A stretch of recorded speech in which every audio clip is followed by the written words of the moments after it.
central British Columbia to you listening around the world. This, my friends, is Spaced Out Radio. I am your host, Dave Scott, sitting in the captain's chair of SOR headquarters. We welcome you to tonight's show on our terrestrial affiliates around North America, digitally on TalkStream Live, KPNL, and Revolution Radio. If you want to take a listen to our archives, they are free for you at youtube.com/Spaced Out Radio. Do me the favor, hit that subscribe button. Follow us on Twitter at Spaced Out Radio and on Instagram at Spaced Out Radio Show. Our website is spacedoutradio.com, where we have a plethora of features for you, including rocking out to Bumblefoot and reading up on Captain Shirk's SOR Newswire. Tonight's show is brought to you by Chive Charities. Help make the world 10% happier by visiting Chive Charities today. You can find them on our website. Tonight, we are searching for proof. What is proof? How do we find proof? Where are we going with the proof that we need? Well, Proof is a series that confronts the controversial and refutes the irrefutable. Get ready to question what you think you know. Director Paul Leach of this 12-part series is here. He's a writer and producer, also known for The Woodsman and The Woodsman in 2016, and Proof here in 2020. We're also joined by his good friend, you know her around here, as the UFO Huntress, Nicole Sakach, UFO Research Assistant to Grant Cameron and experiencer as well. Then at the top of hour number 3, we're going to go with them for 2 hours. At the top of hour number 3, we are going to talk straight TTSA. What happened today? Big news. I'll tell you all about how I got the story and was able to write a great article for spacedoutradio.com and for uapresearch.com, and we will get to that in hour 3. But first, let's get to it. Paul Leach, welcome to Spaced Out Radio for the first time. How are you? Hey, guys. Thank you so much for having me, Dave and Nicole. And, Dave, I just wanted to say, if you want to give people a little bit of a taste of what's going on since it's breaking news, I mean, feel free, please. I think everyone's pretty curious. Yeah, we'll get to that in hour 3 because this is going to take me forever, man. It's going to take me forever. So you guys are more important right now, and we're glad to have you here, Paul and Nicole, who is a very, very good friend of this show. She's a veteran of this show as well. And, you know, Nicole, thank you so much for recommending Paul coming on Spaced Out Radio. You know, it was kind of kismet. I knew he would be a good fit for this show. And like you said, Paul and I are old-time friends. So it's nice to catch up with a friend on the radio with you and our lovely Spaced Out Radio crowd. Yay. Yay me. Paul, how did you meet Nicole? So this is sort of a funny story. And I asked Nicole if I could actually tell the story a little bit. She said it was fine. So back in college, or as you guys would say in Canada, university, my friend Mike was actually dating Nicole for, how long did you guys date for? A couple years? 1 year? Yeah, right around that. Right around a year. Good old Michael. So what happened was Mike would go down, because Nicole lived in Hillsborough, which is a few miles away from my university, and Mike would go down and visit her, and I would go down with him to visit Nicole, which sounds very weird at first, but actually what it was is Nicole had a sister named Natalie. I don't know how much of this I should talk about, but she was sort of off and on single at that time, and we would all just hang out. Her mom was literally the coolest, Cindy. Like, we would all watch movies together, and her dad was super cool. He would play free cell downstairs one at a time. And here's my very embarrassing thing.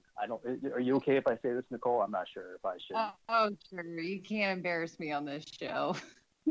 Well, it's really embarrassing for me, not so much for you. But so what happened was so as time went on, you know, obviously Nicole was dating Mike, and I was kind of feeling it with Natalie, sort of. And one day I actually kissed her. And she didn't kiss me back. I got the dead lips. Oh, no. You got friend-zoned. Oh, it was, yeah. And so what did I do? I actually kissed her again, because I was like, this can't be right. And I kissed her again, and she gave me the dead lips again, and she was like, you kissed me. And so I didn't know what else to say. So I was like, yeah, I kissed all my friends, and I left. That's never perfect. to be seen again. Yeah, it was Did you heard about story. this story, Nikki? Nikki, what did you hear about this story when you heard it from Natalie?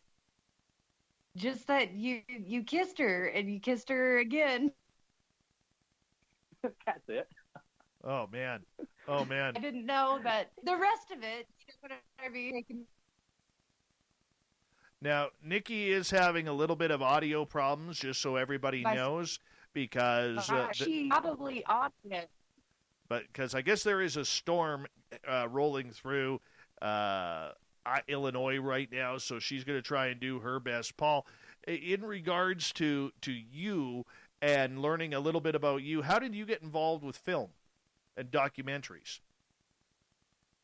Oh, guys, that's such a good question. Actually, I have my degree in theater and my degree in music.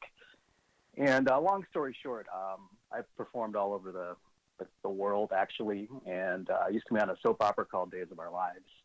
And so what happened was I actually started also writing projects. So currently I have like 3 or 4 features which have been produced. I'm part of the Writers Guild. I also just qualified to be part of the Producers Guild. Proof is the first docuseries I've done with Hoplite Entertainment, and Hoplite is an Emmy-winning production company. And actually, I was working on my second series with them called Crime Tech, which stopped during COVID. But I've always been very, very interested in sort of paranormal, supernatural stuff. And they actually came to me. The showrunner said, "Hey, we want to do a paranormal show. What do you got?" So I did a lot of research. And I said, let's call it Proof, because when you come from TV and film, the thing that causes drama and interest is actually conflict, when people have conflicting views on things. And what happens is when you watch a lot of documentaries, it's sort of like an echo chamber. It's people trying to push you one direction, for sure. And so what I really wanted to do is I wanted to provide opposing opinions from experts. In this way, in the third act, you get people who are experts on each side, both of skepticism and belief, who literally present you their sides of the story. This way that you as an audience get a full picture and you can make up your own mind. Obviously, we at the company, we were leaning a little bit more towards belief. So the thing is that kind of leaks through a little bit. Like I always gave the believers the last line in the episodes. But what I really wanted is I really actually wanted both experts to actually kind of sit in the same room while I moderated and then sort of argue it out. What happened, though, is no one really wanted to do that. They didn't want to have an argument with anybody or, have some really heated discussions. So we just filmed everyone individually, and I had my list of questions. But that's how I got involved in sort of this show and this space. It just ended up being something I was very interested in. Did you ever have any personal experiences that kind of led to this, to open up that curiosity? Or was it the hype of everything the last 15, 18 years of what you saw on television that really said, you know what, there's something to this. I got to learn about it. That's a great question, Dave. And, honestly, right along with this, I'm sure that both you and Nikki have had a lot of experiences. I know you mentioned that. So hopefully as we go through some of these episodes, you will actually tell me and your audience, who maybe they've already heard it, some of your experiences in these things as well, because that would be very interesting. I personally have seen sort of what I thought was a UFO when I was a kid. I'm not really sure. I've also experienced some sort of supernatural things in my home before, but I generally have more of an opinion of I really believe more in metaphysical things. I think that there's much more to the world than we know than what's just physical. I'm just knocking on wood right now. I did study quantum physics for a little bit. And there's some really interesting things like with that we can discuss. I came up with a theory, which I call womb theory, which is very maybe weird, and maybe you guys can tell me what you think, you guys out there in Spaced Out Radio. The idea follows an idea in quantum physics, which is called supersymmetry. And supersymmetry, or SUSY for short, is basically the idea that they're repeating patterns to the universe, sort of like the Fibonacci series or the golden ratio or the Mandelbrot set. I don't know. Do any of you guys out there know what the golden ratio is? Dave, maybe you could explain it to your audience. Oh, goodness. That's why I have Science Bob with his doctorate from at Virginia Tech University. I'm a woo guy, man. I'm a woo guy. Okay, so for you guys, just we do tackle the golden ratio in ufology in certain cases, though it has come up. Amazing. So for you guys out there who are listening, just to give you guys context, because I think it's very important just to not talk about things you don't know what I'm talking about. So the golden ratio is based on the Fibonacci series. And the Fibonacci series is you take a series of numbers, so it's 1 + 1 = 2. Then you take the last two numbers, which are 1 and 1, which is 2, and then the 1 and the 2, and add those together, which is 3, right? And then the 2 and the 3 you add together, which is 5, and the 3 and the 5 you add together, which is 8. So you always add the last two numbers to get the next number, and that's called the Fibonacci series. Now, if you graph that out, what you have is you have a perfect rectangle and a perfect perfect square, which are hooked up to each other. I know some of you out there are probably already typing away that you know exactly what I'm talking about. Maybe someone can post a picture of it. But what you have is if you connect the vertices of the segments of that perfect square and that perfect rectangle, you get this spiral shape. And that spiral is a spiral of all of nature. It's literally the spiral of galaxies. It's the spiral of waves. It's the way bees dance. It's the way flowers and leaves are shaped. It's the way your face is shaped. It's the Da Vinci's Vitruvian Man, where you see that guy standing out with his arms splayed, arms and legs straight out, where you see those proportions in his body. So you guys at home, I want you to do me a favor, and I want you to look at your hand for a second. Now, I want you to look at the base of your hand to where your fingers start, and then look at the base of your hand to your fingertips. So if you look at the place where your fingers start in your hand, that is right at the golden proportion or the golden ratio. Now, if you look at one fingertip or one finger, look at the base of your finger to your first knuckle and the base of your finger to your fingertip. That is also the golden ratio. Everywhere in your body, like where your eyes are situated in your head, it's a little bit more than a half and a little bit less than, 2/3. That's the golden ratio. Every single part of your body is that way. So this is sort of like a template, which seems like for all of nature. Maybe Nikki can talk a little bit more about when she's seen the Fibonacci series dealing with like alien stuff, like using that as an idea that there is repeating patterns to the universe, that there is supersymmetry. I have this idea, and this all relates. I know you guys are like, well, this is a tangent. Well, it is sort of, but it's coming back, and this is how I'm going to connect it back to what we were talking about. Like, why do you believe in the supernatural, or why is there other things out there besides what we see? So my suspicion is that I have something which I call womb theory. So for instance, Dave, when you were in your mother's womb, like when you were in her uterus, okay, right? You actually existed in the real world, right? I think so. Right. So you existed where there were stars, trees, mountains, mountain lions outside, and snow, but you never actually saw it. You didn't taste it. You didn't touch it. All you knew was the inside of your mom's uterus, even though you existed in a much larger world. Would you say that's accurate? I think so. I can go with that. So then what happens is you're born at one point out of your mother into the world that you always existed in, but never knew. You didn't know it because you're in your mom's womb. So what if we now, using supersymmetry as an example, exist in another womb? What if the world that we exist in or that we see is actually like living inside the uterus, and a much greater reality exists around us that we don't really see, touch, taste, hear? Not really. So what if we're existing now in another womb? Now, if you take this a little step further, when you were in your mom's uterus, right, you had organs which are meant for the outside world, your eyes, your nose, your sense of taste, your sense of touch. Those organs really weren't meant for inside the womb, but they were meant for outside the womb. So what if we now have some sort of senses, maybe not physical organs, but what if there's some sort of abilities that we have within us that are meant for the greater world? outside the womb that we live in. So then you ask yourself, well, what does that mean? You know, let's ask ourselves, what does that mean? So you can look at something what we call negative space. And what I mean by negative space is for instance, our sense of hearing. You know, if we never knew what hearing was,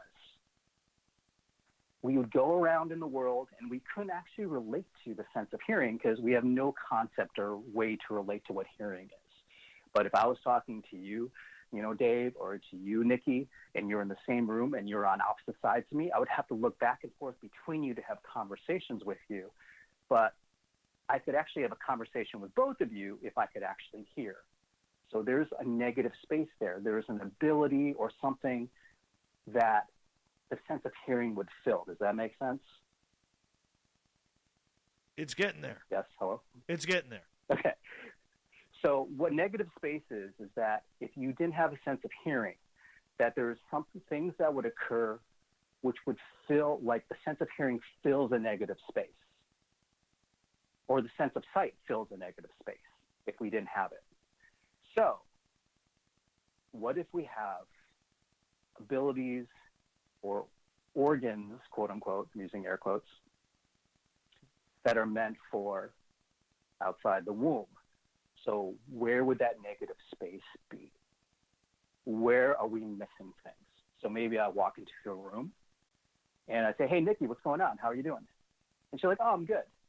But then I'm like, you know what? I don't think she's doing good. I think she twisted her ankle just by looking at her, right? Maybe I just knew. Maybe I could sense the electromagnetic waves around her ankle. Like, what if that was possible? Like, what if there was negative space? So anyways, all that is to say, I don't know that this is true. I'm just throwing something out there. I'm at no point saying any of this is true. I'm just throwing things out there for a discussion. But what if it was true? So what that means is that there probably is a much greater reality. So for instance, I'll wrap this up so we can get to other stuff, but you know, the idea of dark matter. So dark matter, I mean, I think you guys know. If you don't know, I just want to talk about it. You guys don't know what it is, but you know, dark matter, really what that is, it makes up for missing gravity. So there's four forces in the universe according to physics. There's the strong and the weak force, which are, you know, nucleic forces. I think Science Bob knows this. So there are nucleic forces, and then there's electromagnetic force, and then there's gravity. But gravity is very, very weak, very, very weak. So if I put a paperclip on the desk in front of you, and then I held a refrigerator magnet 1/2 of an inch over that paperclip, the paperclip would literally, quote unquote, defy gravity and go up into that magnet. That means that that magnet has greater force than the gravitational force of the Earth on that paperclip. So gravity is very weak. So the problem is that there is not enough gravity in the universe to hold the universe together. And that is the idea of dark matter, that there's something else out there which is actually holding the universe together, which is very interesting. So what that means is maybe there's things beyond our sight, right? That there's things that are out there that we don't see and we don't know about. Let's see here. Science Bob dropped a gluon in the chat room here. And so for people who don't know what a gluon is, I actually asked him, I said, what the hell is a gluon? And he goes, and so I had to Google it. It is an elementary particle that acts as the exchange particle or gauge boson for the strong force between quarks. It is analogous to the exchange of photons in the electromagnetic force between two charged particles. Apparently we need some of that. Apparently we do. Science Bob just talked way over my head right there. Yes. Thank you, though. Strong nuclear force. Yes. Yeah, it's part of the strong nuclear force. Yeah. Exactly. So as we look at everything and all of these magical ideas that you went into with Proof, your docuseries here, you know, do you believe, as we got about 3 minutes to go here, Paul, before we go to break at the bottom of the hour, that there is some sort of phenomena or human ability that we have forgotten through time in order to take on things like ESP, telepathy, telekinesis, projects like that? I think there's something to it. But what I'd really like to find is proof. One thing we wanted to really cover is, belief is not enough. I can believe that this apple in front of me is a radish. It doesn't make it a radish. I can believe all I want. And so, yes, I personally believe that, as we talked about, that, there's life outside the womb. But what can we do to prove it? And I think that's the big thing, is trying to find ways that we can actually substantially and irrevocably show that things are real or that they're not real. Nicole, what do you think?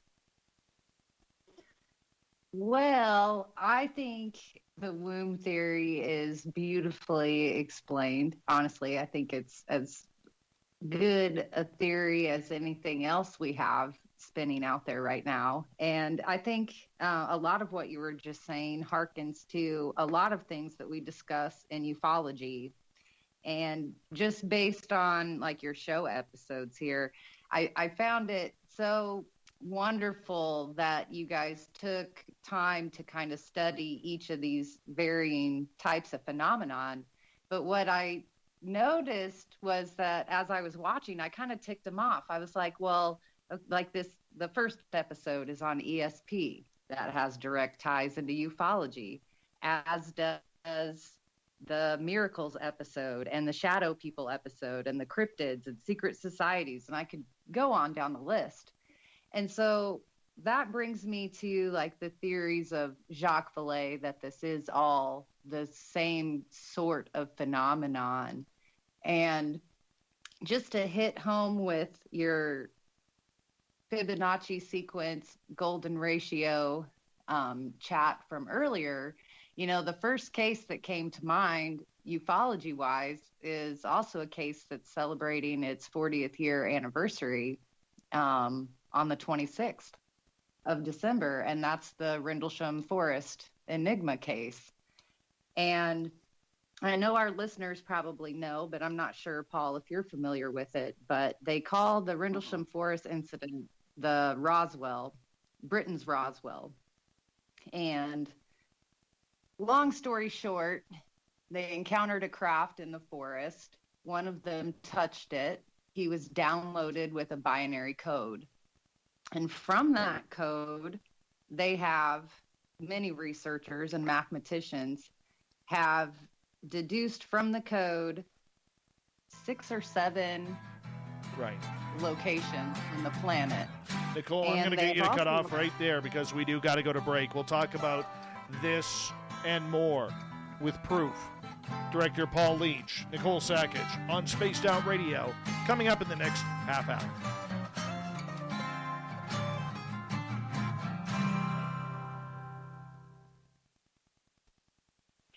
All right, guys, we're clear. Sorry about that. Oh, I could have squeezed it in another 30 seconds. I didn't have 30 seconds. I know. I would love for you to. Well, actually, I'd love for you to kind of explain that a little more. Yeah, it'd be really great. I listened to a couple of your podcasts because I kind of wanted to get a feel for how it goes and everything. And one thing that I guess I wish I had a little bit more is you guys are talking about a lot of stuff that a newcomer from the outside has no context for. Like, you mentioned things, but I'm like, I don't know what that is. Can someone just kind of fill me in just in case, like, I'm listening for the first time? So I would love for you to, maybe talk a little bit more about that so I can kind of get it too. Yeah, we'll continue with that. Nicole, with your breakdown of Rendlesham when we come back from the break. How about that? Sounds great. Yes. We are still live. Great.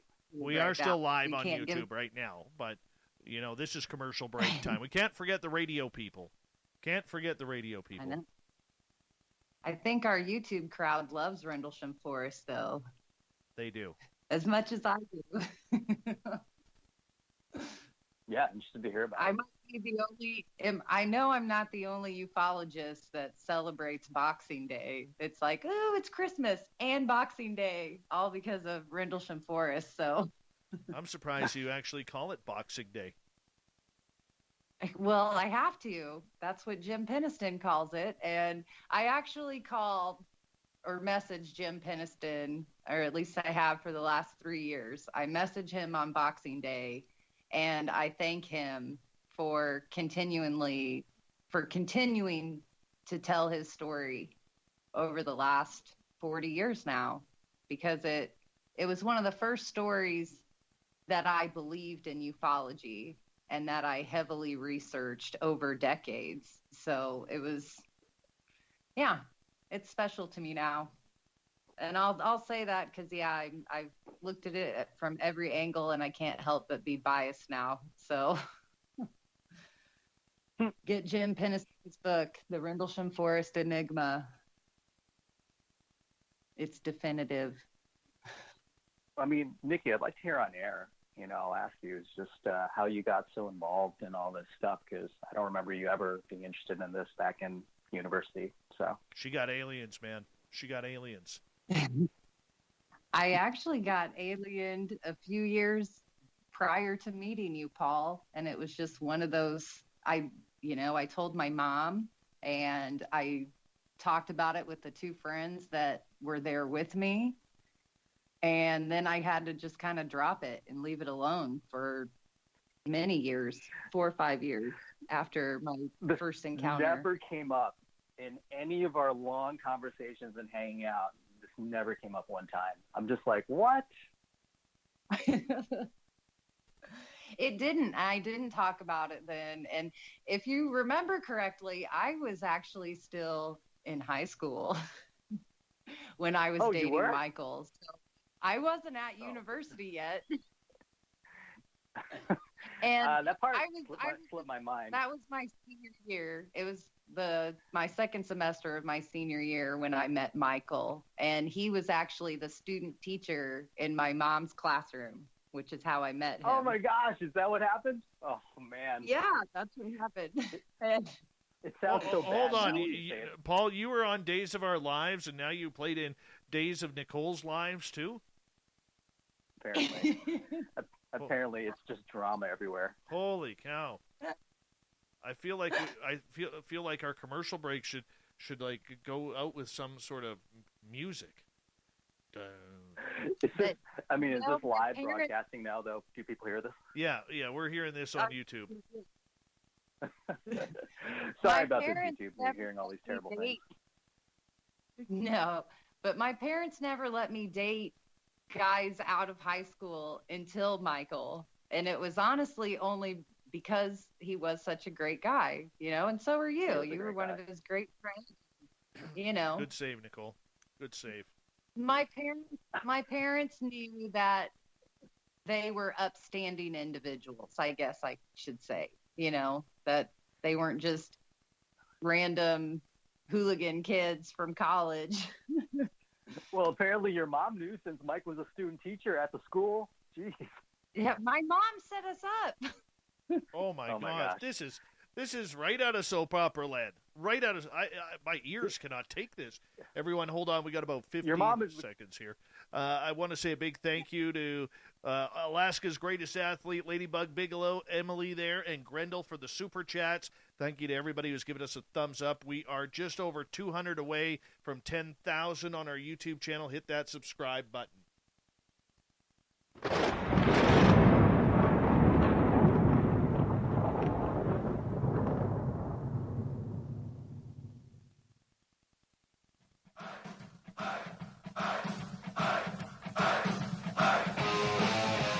Second half hour of Spaced Out Radio is now underway. My name is Dave Scott. Thank you so much for taking the time to join us tonight. We really do appreciate it. Want to remind you that if you've missed portions of this show or others, check out our free archives by going to youtube.com/Spaced Out Radio. Do me the favor, hit that subscribe button. Our website is spacedoutradio.com, where we have a plethora of features for you, including rocking out to Bumblefoot and reading up on Captain Shirk's SOR Newswire. Follow us on Twitter @Spaced Out Radio and on Instagram at Spaced Out Radio Show. We continue on with proof tonight. Our guest, director Paul Leach, Nicole Sakach. And right before the break, Nicole, you were kind of breaking down what happened on Boxing Day way, way long ago at Rendlesham Forest. I was. It's actually 99 days after the day I was born. The craft landed at Rendlesham Forest. That cracks me up. But so I think where I left off was from touching this craft, there were 4 or 5 symbols on the craft. And Jim had touched the biggest symbol. And when he touched it, he was downloaded. At the time, he just called it ones and zeros. And later on, it kind of, developed into this binary code. I think Linda Moulton Howe was who discovered it in his journal and was like, this is binary code. This isn't just senseless numbers. So mathematicians went to work. They got locations from this binary code. And once they started down the math route of all of it, they, I think his co-author of the book, Gary Osborne, noticed that the locations could all be connected by the golden ratio and the spiral effect of it. And they've laid it out across the globe. I mean, I think most of us know the locations. The most well-known location is the Giza Plateau. There's one in Mexico. High Brazil is a location. Sedona, Arizona is a location. And I'm forgetting the rest. I actually loaned out my book, or I would grab it right now and look it up for us. But anyways, continuing with the golden ratio, they also applied it to the symbols that were on the craft as well. And that's part of their continuing research. And I think all of us know Carl Sagan's love-hate relationship with ufology. But one thing that rings true with Carl Sagan is he said that if we were to find proof of alien life, it would probably come in the form of the fine structure constant. And I think we know when you apply the Fibonacci sequence and the golden structure, it leads to the fine structure constant, which is what we're finding in the Rendlesham Enigma.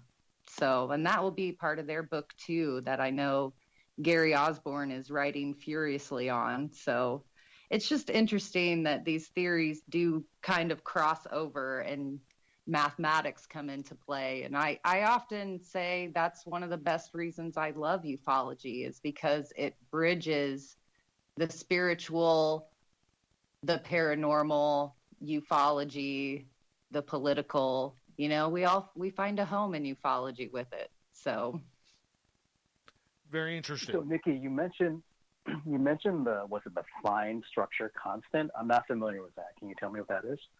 The fine structure constant. I don't have my Google machine to give you a direct quote, but I can send you information on it. I wasn't prepared to talk fine structure constant tonight. And the golden Unbelievable. ratio. Also known as Summerfield's constant, commonly denoted by the Greek letter A for alpha, is a fundamental physical constant which quantifies the strength of electromagnetic interaction between elementary charged particles. There. That just pulled that out of my brain. But what do I know? I think I need Science Bob to explain that a little better. Yes. But Yes. So, we'll bring you back on with Science Bob and Friends. Part 2. But that's just one case off the top of my head. I know that there are many other brilliant researchers out there that are pushing the envelope in areas like this, applying quantum theory to the phenomenon. And yeah, it's definitely worth exploring. But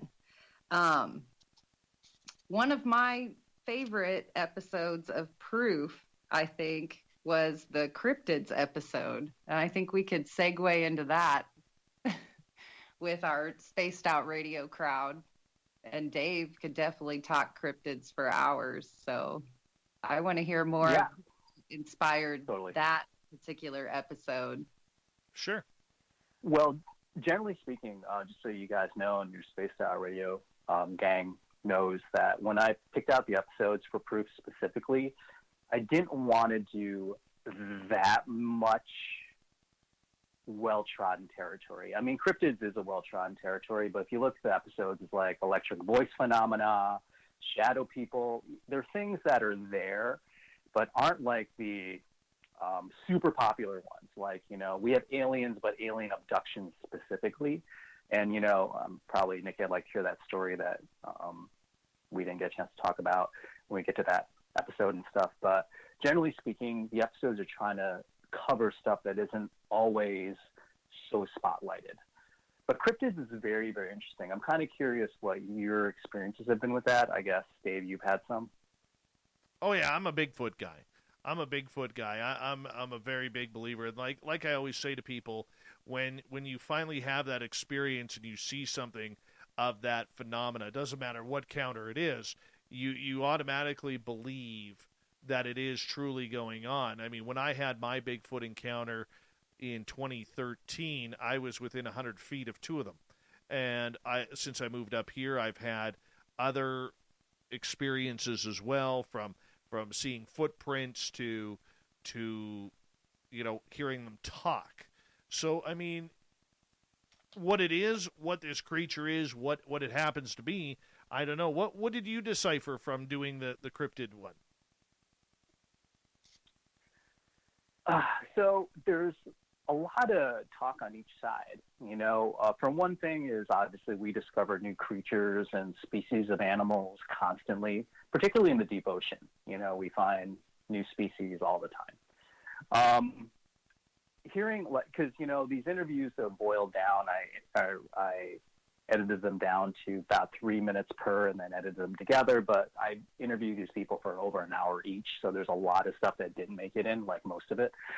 So getting a lot of information from these people, you know, there obviously is a possibility that these things are real. But there's also, from the other side, and this is one kind of a running theme when I did Proof, is that I was very surprised, and you guys can maybe, I'm kind of curious what your thoughts on these things are. In this day and age where everyone has a camera and some kind of phone or camera on them, there's remarkably little pictorial or video evidence today. Remarkably small. When I was doing my research, I was shocked. I thought there'd be a lot more, and it's very, very curious. So the skeptic side, and I'm just going to give you both sides because I think it's important that we don't live in an echo chamber for all you guys out there on, you know, Spaced Out Radio. I know that we're all believers and stuff like that, but I think it's very important that we hear every side of the story because, look, honestly, if things are real, then they don't mind some you know, criticism or some questioning because it's real, right? So I think it's very important that you get both sides and say, like, okay, this is interesting. From our skeptic side, he was talking quite a bit about, you know, no dead bodies, like you don't see any skeleton or skeletal remains of any of these giant creatures. Also, he said something very interesting too about most of the species that we find tend to be small, like, you know, variations, like it's a different kind of fish, which is, you know, there's this one with spots, but now we found one with spots and stripes. You know, it's not like a drastically different thing. And for some reason, most of the cryptids that we talk about are these gigantic creatures like Bigfoot, Loch Ness Monster, Mothman, you know, that they're these really huge creatures which seem to be hiding in places. Yeah, please jump in. What do you think, Nikki? Where'd she go? I was going to say what I find most interesting about cryptids is in my research along with ufology, I was stunned to find out the crossovers of these creatures. Like, for instance, down in Missouri here, Missouri MUFON has been holding an ongoing investigation of orbs that are appearing in different counties through Missouri. And these orbs sometimes appear in the sky, and a lot of times they appear to come out of a tree line. And so investigators down there set up, cameras, 3 different positions. They were out there with their investigative crew, and they happened to be alongside a riverbank. And lo and behold, they turned their cameras when they heard a sound, and they caught footage of a juvenile Bigfoot. And more often than not, I kept finding UFO ties to these cryptid encounters, even with Mothman. I had seen that movie. I had dug into a little bit of the research behind him and the Ohio Bridge and everything. And then I stumbled across all the UFO sightings in the area that coincided, and what we would call in ufology a UFO flap was happening at the same time as these Mothman appearances.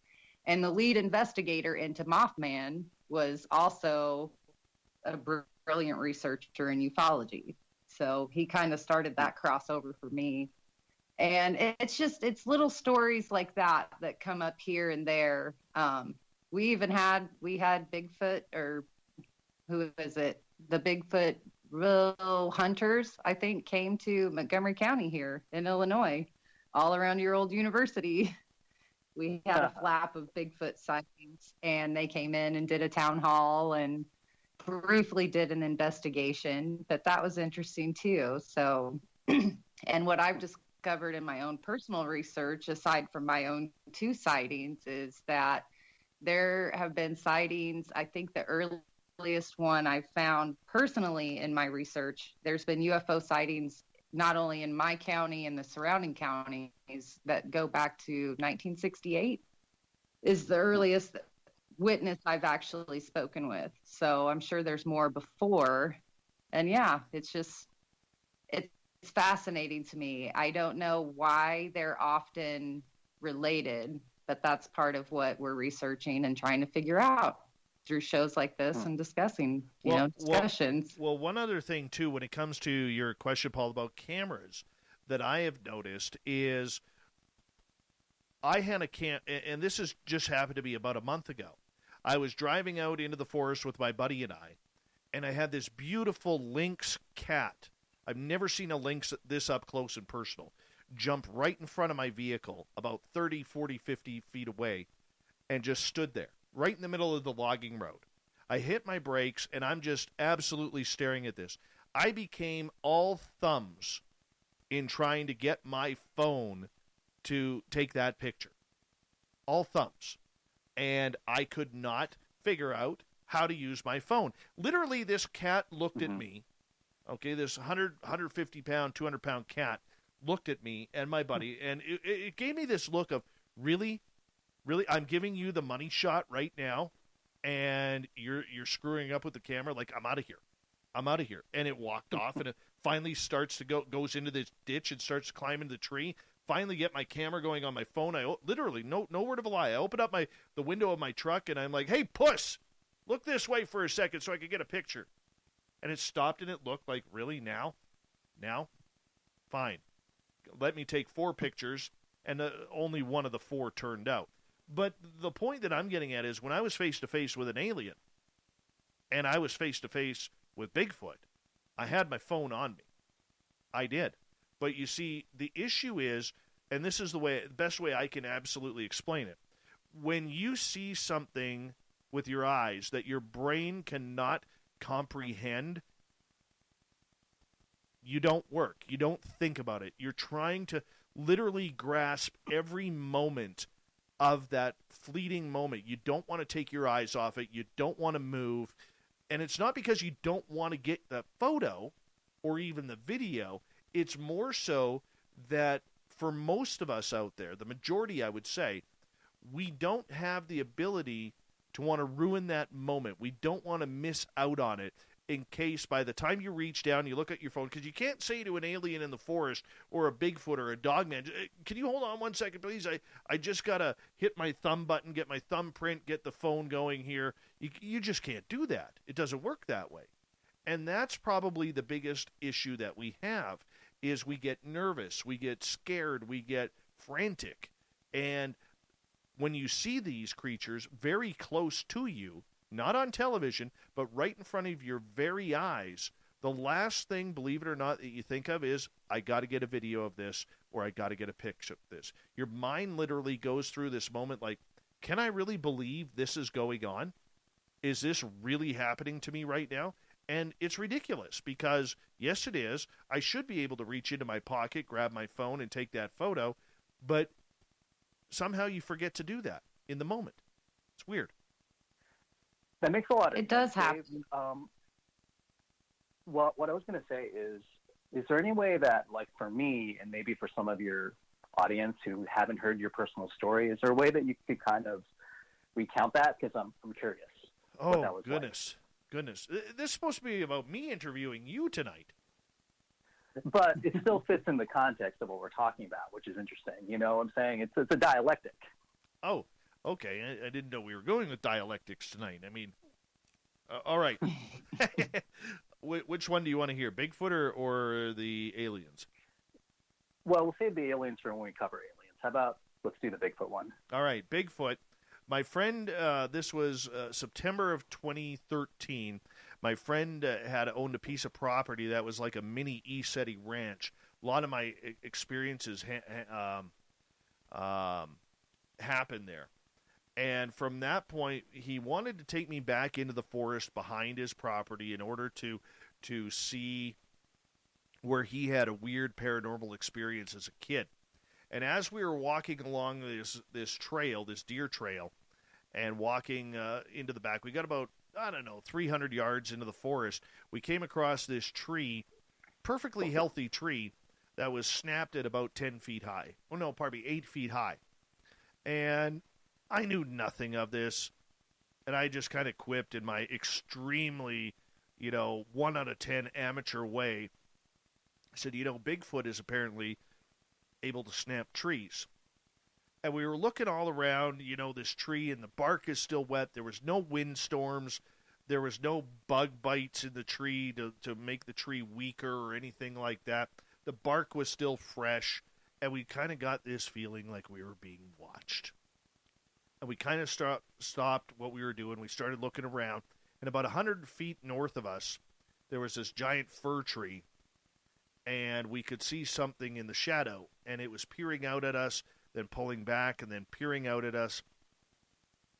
You could see a shoulder, you could see the side of the head, then you could see the full head make out a little bit what looked like a face, and it was kind of weird.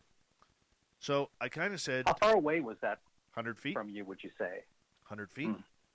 And so as we were watching this thing, my friends also had they were very spiritual people. They had a rule on their property too, no photographs.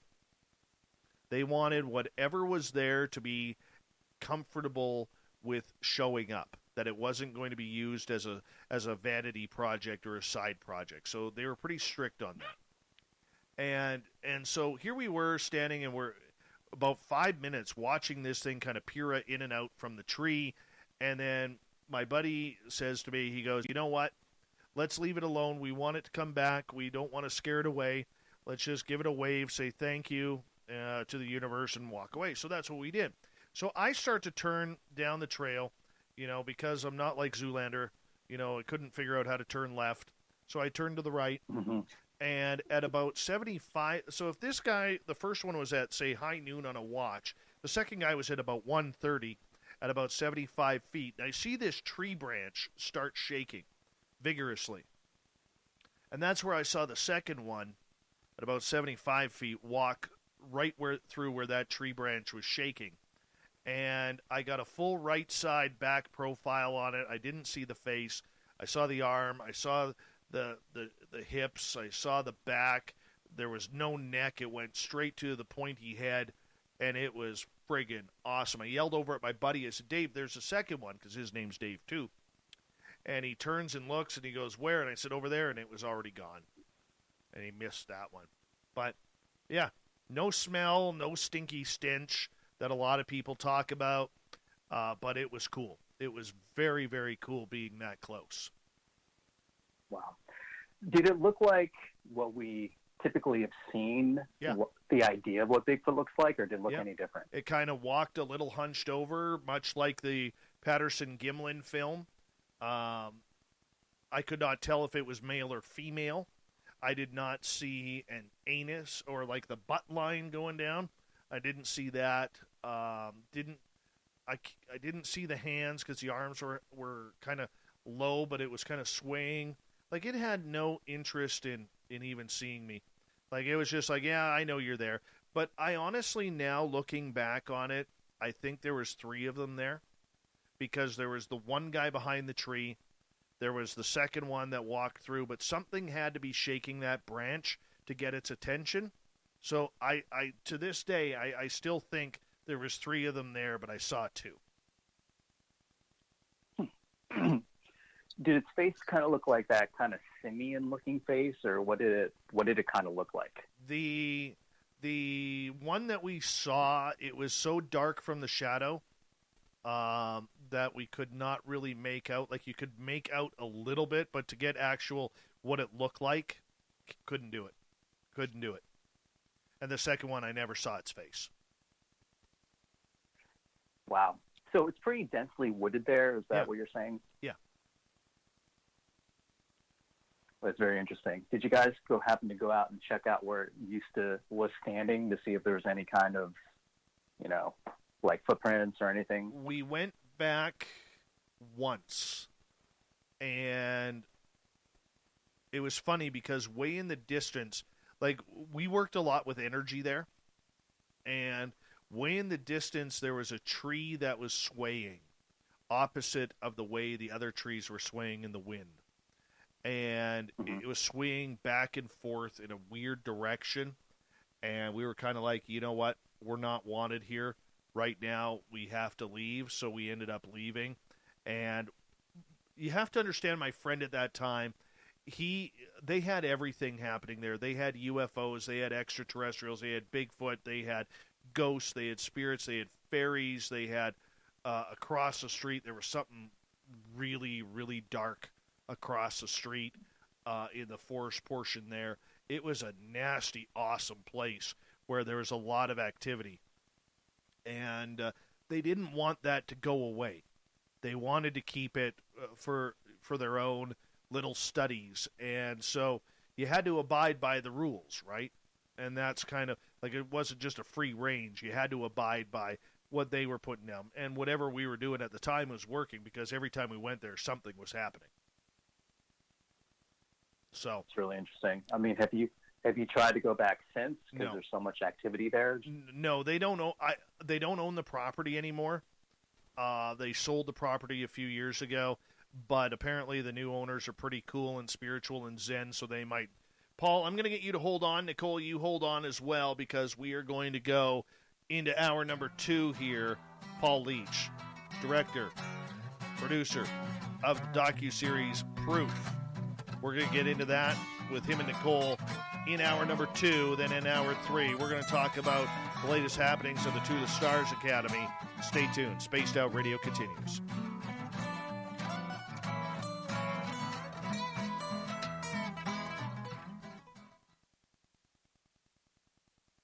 All right, guys, we're clear? Cool. Give me 2 minutes. Yep. Be right back. Nicole, you get to chat with the audience here. I'm just going to take my dog outside, okay? I'll go for it. Watch out for those cats. I will. I'm going to go try and find the cougar in my yard now.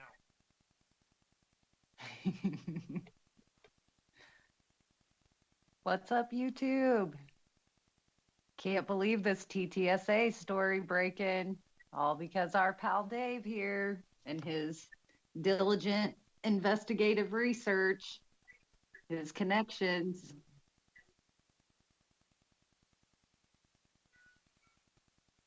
Danny Silva also did a brilliant breakdown of Lou Elizondo's interview on Mystery Wire. So if you guys want to get all caught up before Dave gives his rundown, check out Mystery Wire and the Silver Record.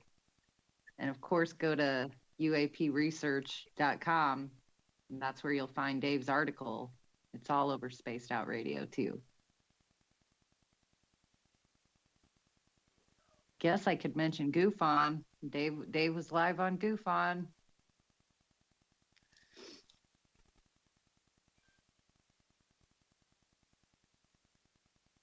The researcher into Mothman prophecies was John Keel.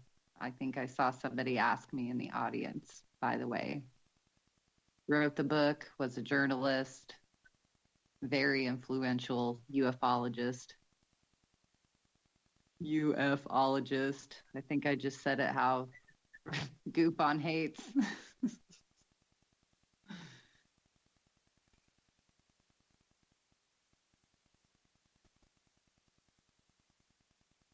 Yes, Solar Warden. It was Richard Greer's character, loosely based. Okay, I am back. All back. Are there any questions from the chat, maybe? I answered them. They wanted to know who the researcher was that wrote the Mothman Prophecies book, and it was John Keel, big time ufologist.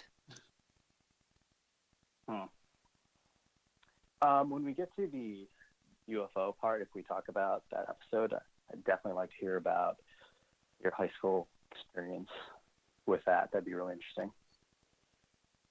Okay, it might take a while to tell. I could give a rundown speed version of it, but on my YouTube channel, I talk about it in a couple interviews. I think my interview with Cameron Brower from My Alien Life podcast, that was a pretty good one.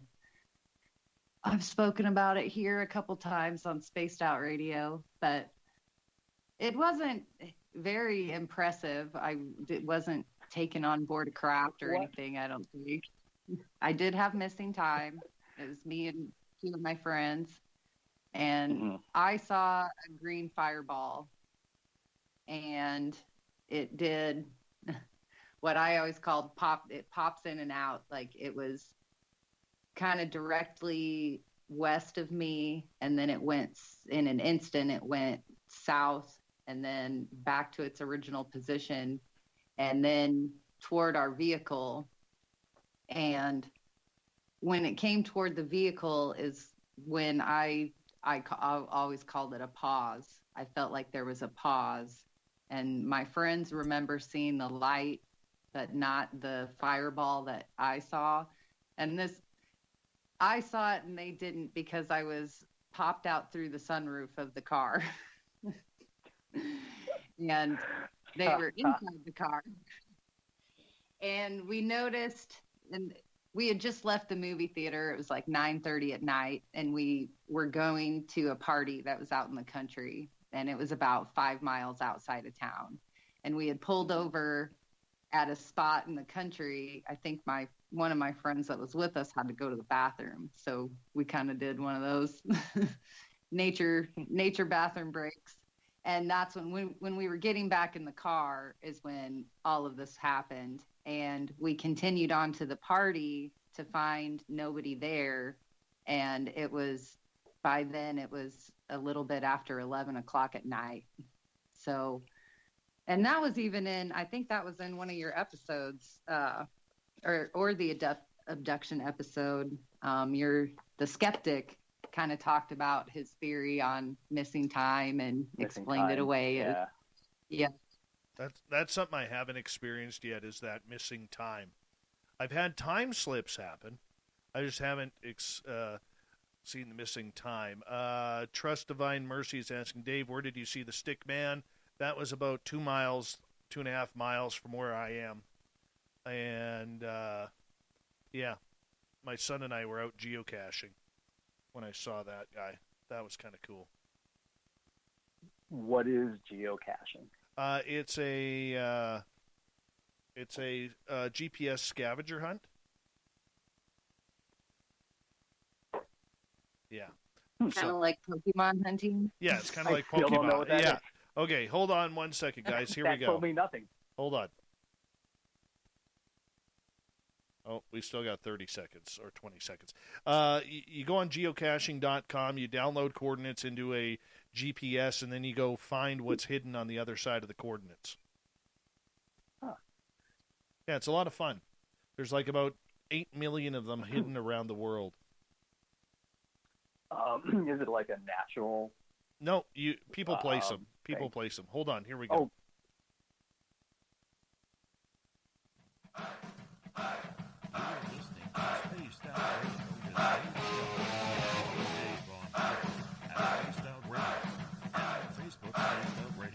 Hour number 2 of Spaced Out Radio is now underway tonight. My name is Dave Scott. Thank you so much for taking the time to join us.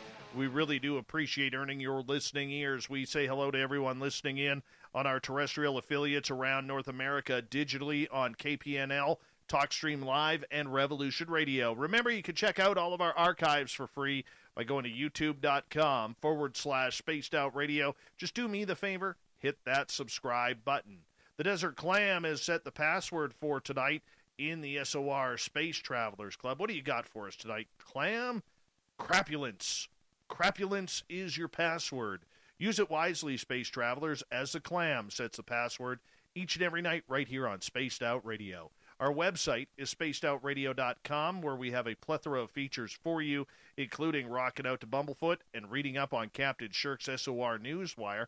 Follow us on Twitter at Spaced Out Radio and on Instagram at Spaced Out Radio Show. Tonight we continue on with the docuseries Proof. Director, producer, Paul Leach is with us, along with his good friend, Nicole Sakach. Paul, Nicole, welcome back. Thanks, Dave. Thanks, Dave. No problem. We're talking. Thanks, listeners. I hope you guys. Go ahead. We were talking geocaching during the break. Most of the audience didn't hear that. But, yes, it is a scavenger hunt game where you plug in the coordinates. People go hide things. I've actually, around my house here, I've got like 5 of them hidden. And people, it's actually kind of cool because, one, I can stand out on my patio and watch people try and find it. When I see them, I'm like, oh, you're looking at the wrong spot. I'll yell across the green belt at them. But, yeah, I found over 1,300 of them. How many have I found? What kind of stuff do people hide? Like, what is it? Give me an example. You know what? They'll put they'll take like a Tupperware container, and they'll just put like dollar store trinkets in there. So it's not about what's in them. It's like it's not about what's in them. It's more about like what is just finding whatever is on the other side. That's what makes it really cool. Pardon me. I found like 12. Satisfaction. Yeah, I found 1,267. That's how many I've found. Wow. Yes. Well, so it's Nicole, it never quits. This is really great because now I know what to do with my Christmas gifts I don't like. I can just bury them out. That's what somewhere. I do. That's what I do. For people like, oh look, hey, here's an ugly tie. I wonder why that's out there. Oh, why not? Why not? It's a perfect geocache present. Somebody will take it. Somebody always takes it. That's the beautiful part.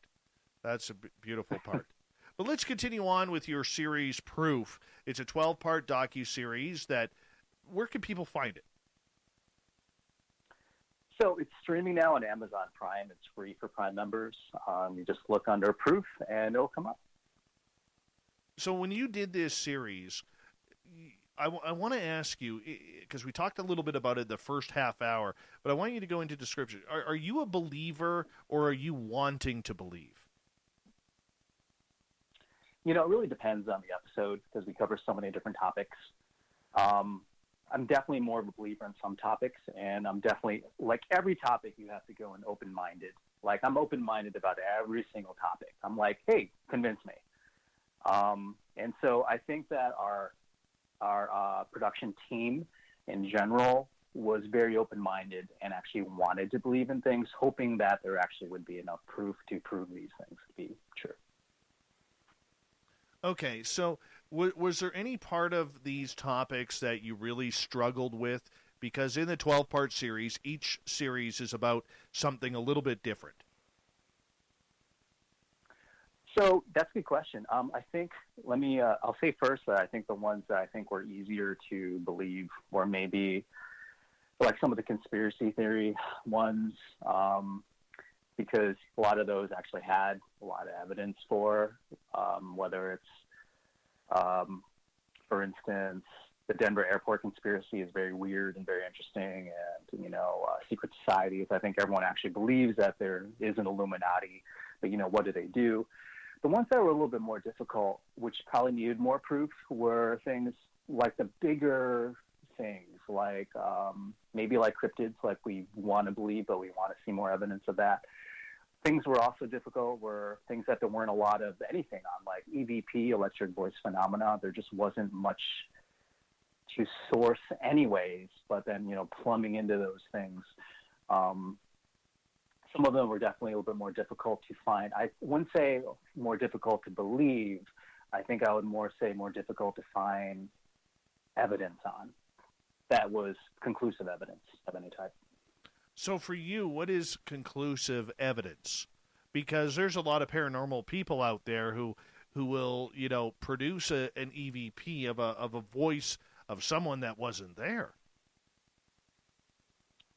Yeah, it has a lot to do with confirmation bias. And so for your listeners who don't know what confirmation bias is, it's when you want to believe something, so you start seeing or hearing things that may not be there, but but you want it so bad, your mind just kind of fills in the blanks of those things.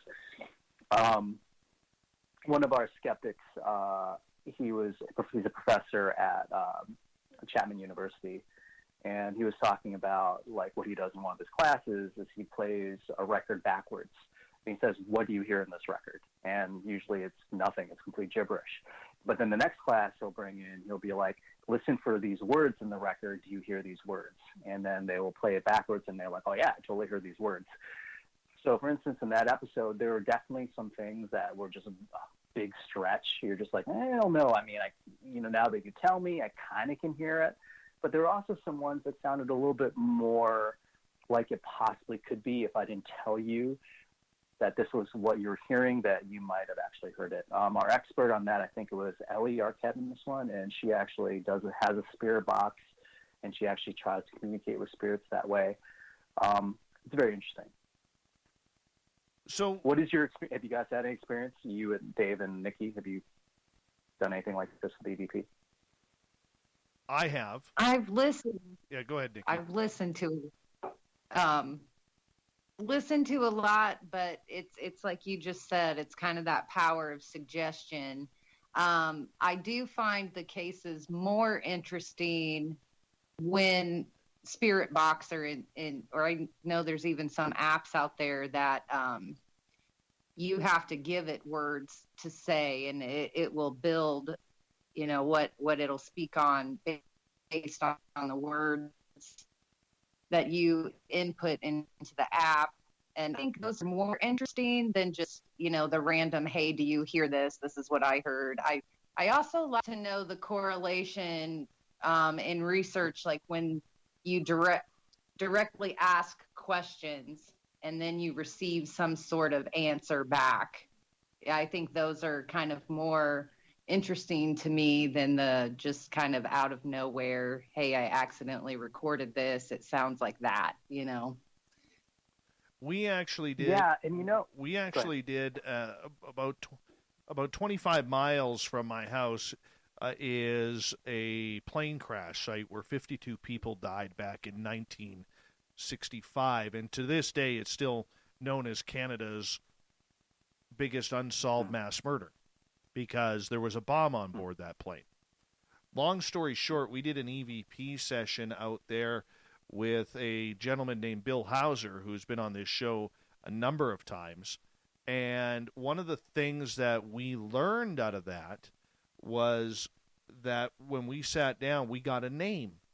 A name popped up, and when we cross-referenced that name at the crash site to the victims, it was a name that was on the list of those who passed away.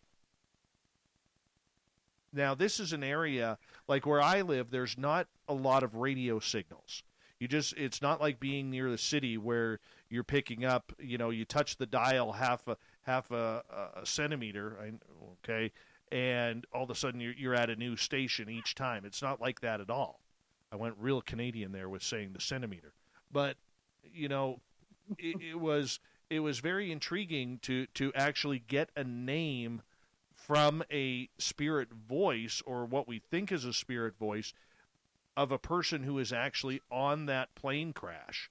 And none of us there knew any of the names. So when we cross-referenced it later when we were out for dinner and saw the name, I tell you, it gave all 5 of us that were there a real case of the goosebumps, that's for sure.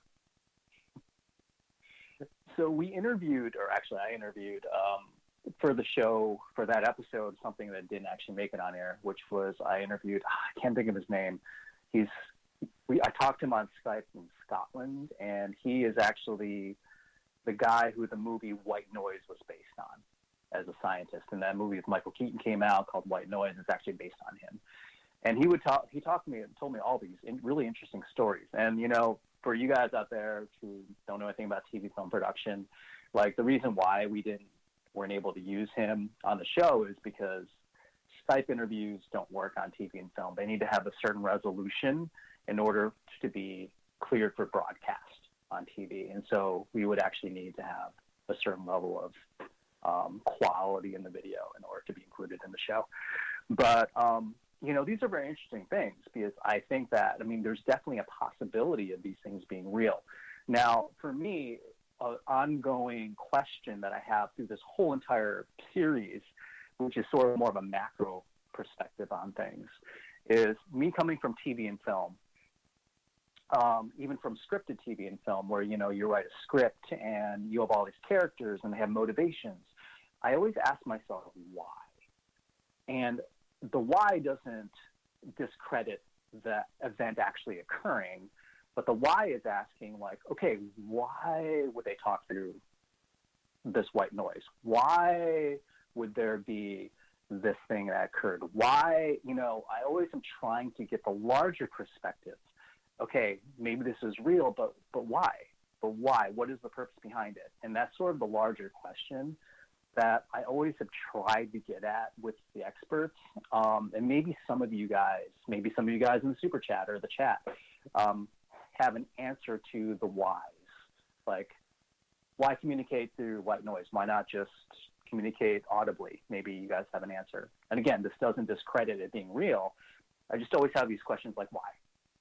And I think even as experiencers, we have those same questions too, because, you know, for many people out there, Paul, who've experienced, we don't know the why, and that's part of the entire mystery that keeps everybody going. Like when somebody gets abducted by aliens, or somebody has a close encounter with Sasquatch or a ghost, part of the issue is that the timeline that it happens on is so either skeptical because it happens in the middle of the night and you could be dreaming and just having a nightmare comparatively to, say, something that you see with your own eyes, and it's such a fleeting glimpse that you're not really sure how to calculate the why. And I think if you ask any experiencer out there about the why or how it's happening, they don't know. The only thing they could tell you is exactly what they went through in that moment. Yeah, absolutely. And that's where I think that, you know, where I talked about womb theory and all this stuff, is I feel like there must be something bigger that we don't know. Like you said, there's something bigger that we're missing, that there's a connection or there's a larger macro narrative that we're not aware of, that if we were aware of it, or maybe some, you know, rules of the supernatural somehow, you know, that there's some governance somehow over these things that we're not really aware of, that they fit perfectly in accordance with whatever those rules of governance are, but we don't know what they are. Many people who've had paranormal experiences tend to say that in communication with spirit, they've been told that the spirits aren't allowed to show themselves.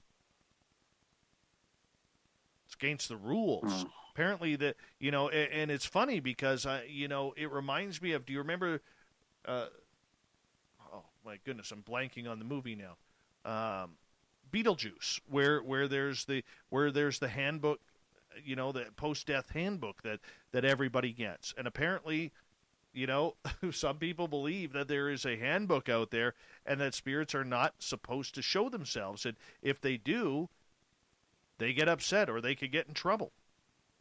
I know it sounds like a weird theory, but, the beautiful part about what we do with these fields, and I'm sure you found out in the people you interviewed, is the rule books that we would consider are really tossed out the window. Scientifically, it's tossed out the window with everything, chemistry, physics, you name it, because it doesn't make sense to the current idealisms that we have under science and those theories that have permeated from it. Yeah, and I think what you're talking about is true, is that there has to be sort of a larger perspective that actually engulfs what we know of science or physics at this particular point. That maybe there's just a larger governance that science fits within, but doesn't fit within science, if that makes sense. Like our scientific methods fit within the larger perspective, but the problem is that we're trying to fit the larger perspective in the smaller worldview. Could be. It could well be. I mean, did you notice any patterns between any of the people you investigated, filmed, and researched about the occurrences that happened to them? Whether it was aliens, whether it was ghosts, or whether it was ESP or whatever.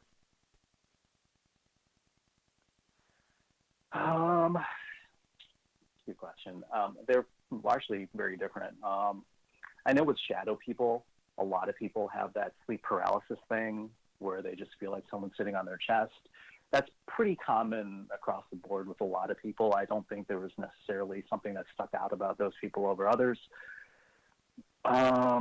The aliens is a different topic. Like, we can talk about that in a second if you want. But, I'm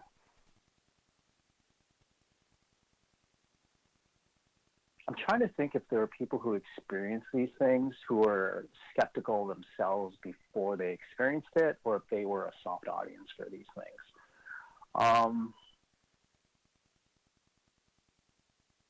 And what's really tough about that is what I said before about confirmation bias. It doesn't just work with people who believe, it also works with people who are skeptical. So, for instance, somebody who's skeptical could have gone on your trip, Dave, and seen Bigfoot, but it just brushed it off because they don't want to believe in that. Okay, so that brings up a good point.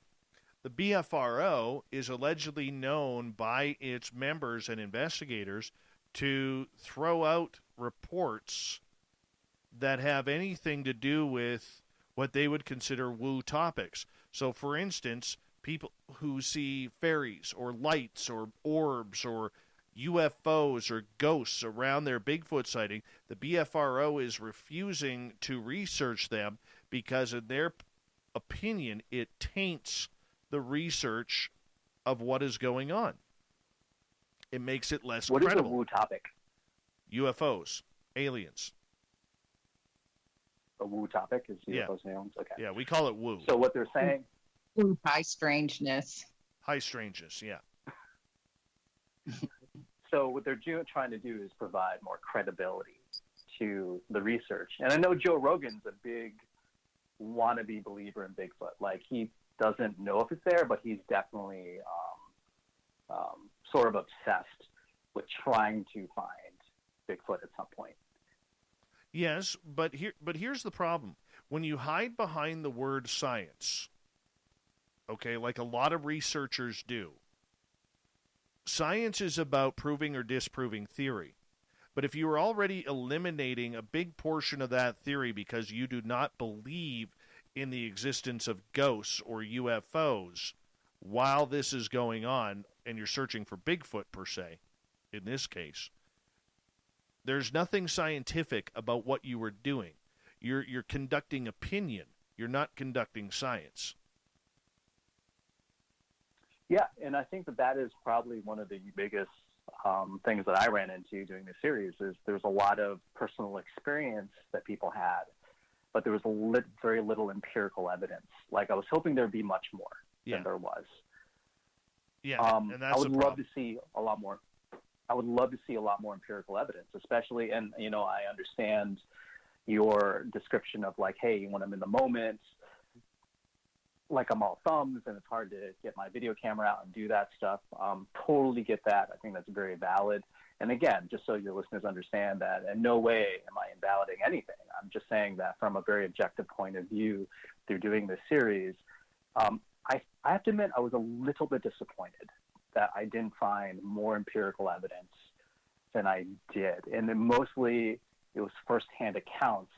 And the problem with doing a TV show, as opposed to, let's say, doing a podcast or a radio show, hearing first-person accounts is really great to listen to.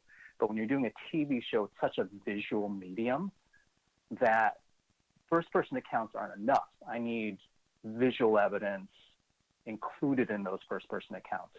So it creates a little bit of a quandary. Does that make sense? It makes complete sense in regards to that. But, I mean, you're also dealing with the unknown where even the top scientific experiments haven't been able to prove or disprove this. So does that mean that the science isn't working, or does it mean that we are not figuring out the science behind it? Well, what's your opinion on that? I don't think this. Well, I mean, I asked you the question first, but in my opinion, I would say the science isn't working. Yeah. And I might be in the minority there. I know that. I think the science is lacking as well. And that's, that even goes back to tie it in with the show, like mind control and ESP experiments. And I know I always harken back to the research that Hal Puthoff did back in the day. And it was just so hard to even test people that could demonstrate these abilities. It was hard to be able to repeat the same test with people with these abilities. And it was frustrating for the scientists trying to study it. So I think as we push the envelope forward and these areas become less of a joking matter, like I'll mention Science Bob and Sky Hub and all the work that he's done and that team is doing with being able to gather this data. But that's the other thing I wanted to bring up, because you kind of said in a roundabout way that testimony often isn't enough.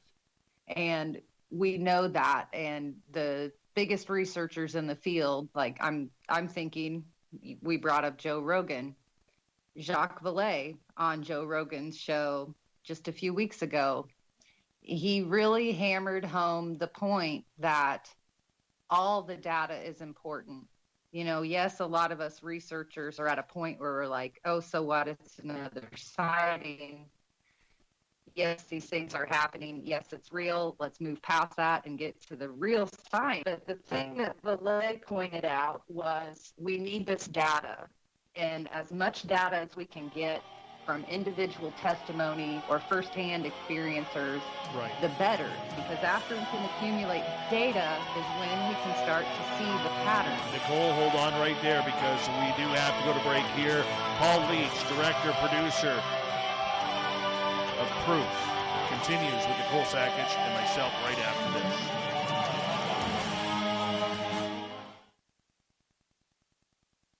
Sorry to cut you off there, Nicole. No, you're fine. I'm used to it. I know. Yes. We're going to teach Nicole next on how to use a clock. I need to put it directly in front of me. That goes to the equipment failure. I can't wear a wristwatch. They always crap out on me. I can't wear headphones. They always crap out on me. On my Sky watches, kind of inevitable. If you take one camera is going to fail. If you take two, one will fail, the other one will work, and then it'll fail. If you take three, one out of the three. And where did Nicole go? She's having problems tonight. Three will do. With the data, or picture, getting a photo or video, though, sometimes these experiences are so profound, you don't think of it to grab your camera. that even happens to us who are prepared, that want to encounter these things and have all the equipment with us. The other factor with that we didn't touch on is the high strangeness factor of the phenomena being able to manipulate technology. It can shut off cameras. In the earliest abduction accounts, it, shut down entire vehicles, things like that. And experiencers still talk about those aspects of high strangeness. It's not like we made better cars that they can't turn off or things like that. Even in our military cases, where they were told to fire nuclear weapons facilities. Yep. Well, yeah. That's been a hot topic lately. Not that it's ever not a hot topic, but we could go on and on. Yeah, and I mean, just so you know, it's I definitely think that there's some credibility in just first-person accounts and everything. I mean, I went through a lot of them. Just the problem is because the medium is TV, like there needs to be more, for television specifically, there needs to be as much video or pictorial evidence as possible, which there was remarkably a lack of for most of the subjects, which in that part was what was disappointing. There was tons of first-person accounts, and no way is that like negating any of those or saying that, those are illegitimate or of any kind. It's just that it's a shame that there isn't more pictorial or video evidence of these topics, specifically in a visual medium like TV. Mm-hmm. We discuss that often these days with the abilities of CGI and camera phones and the ability to even create images and the deep fake state and things like that. Like, it's getting harder and harder and harder to have it come down to one case, or is it going to be the one picture? And it's not. It's never going to be the one case that breaks it open or the one Bigfoot sighting. It's going to be the accumulation of all of this data together, and then it can break open somehow. But I mean, Nicole, you were saying that you think that your ufology, you said that you believe that it kind of does relate to cryptids somehow. I mean, where do you see the connection? In the sightings happening together, like I said, with the Mothman investigations, there was also a UFO flap at the same time in Missouri with the orb flap that they were investigating and coming across or encountering Bigfoot. You hear these stories time and time and again, and maybe some better overlapping ones that I think more people need to be interested in are like in your miracles episode. I think it was episode 2 or 3. I think it opened with the couple that was receiving gemstones. They would wake up and there were gemstones littered throughout, their floor. They'd open a drawer and they'd find one, or they'd drive, to the store and there'd be gemstones in the parking lot. That phenomenon is called an apport phenomenon. And it's when things... 30 seconds. And that crosses over into physical mediumship and ufology as well. That's interesting, yeah. With science, they say that, I think it's Newton's first law of thermodynamics, the one that says that matter cannot be created or destroyed or energy. It's not true in very slight amounts. All right, guys, hold on 1 second here. Here we go.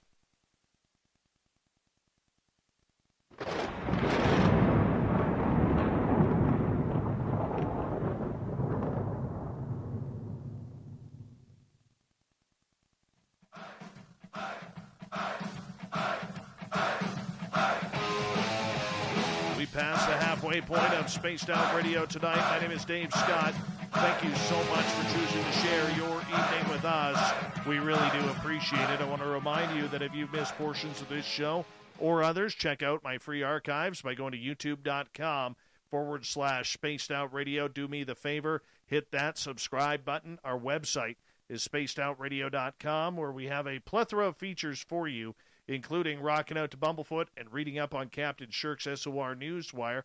Follow us on Twitter at Spaced Out Radio and on Instagram at Spaced Out Radio Show. We continue on tonight with the docuseries Proof. Director and producer Paul Leach is here, along with his good friend Nicole Sakach, as we continue on with the conversation. Paul, Nicole, welcome back. Yay, good to be back. We're good to have you here. Good to have you here. Is Paul still with us? Yeah. Oh, there he is. For everyone who's still listening. Yeah. Oh, no worries. Paul, when it came down to the subject, this is one of the subjects that really, really connects with me a little bit, because I don't know why. I just have a big intrigue in it. When you were discussing things like mind control and ESP, I mean, things that really work with the mind, did you delve into deeply on Proof on how people are able to control their minds when the majority of our population really doesn't understand that? Mind control is a very interesting topic. One of our guests, for you people who haven't seen the episodes, was one of the scientists in the MK Ultra project. He's somebody that I've worked with in the past, and he's actually the only scientist who's still alive. Go figure. All the rest have died naturally or unnaturally, so he's literally the last one who's left. So he was actually involved in that project. And if for any of you who don't know, I'm sure most of your listeners know, MK Ultra was the American government's attempt to create mind control as a response to the Soviets' mind control programs. What we found out is that there's kind of a difference between brainwashing and mind control. Like, you can brainwash someone, like you see something in the media a million times and you start believing it, or actual mind control where we actually try to bend you against your will. So what our guest was saying, I think we called him Q on the show, what he was saying was that in the MK Ultra project, what they found out, in order to quote unquote mind control or to brainwash somebody, what they had to do is they had to actually break down their consciousness first before they could rebuild it. So there was a destruction that had to occur before they could build in what they wanted. And that was the part that people died, and it was very difficult and harsh. That was where they took LSD and they did a whole bunch of other things. So it's a very sensitive topic. Maybe you could tell me, Dave, what your thoughts on the topic are yourself. Have you had any experience, or Nikki, you guys, either of you? Nikki? Ooh, well, you said the word, and I've been thinking for the last 20 minutes or so, my UFO boss, Grant Cameron's going to kick me in the butt if I don't bring up consciousness. And that ufology is definitely steering towards the consciousness angle of contact and how it relates to these other fields, and that the phenomenon is all consciousness and ways to break into your consciousness and connect to the field through various contact modalities. And I think one of the avenues we explore often is it comes up. It's like, well, how does consciousness relate to ufology?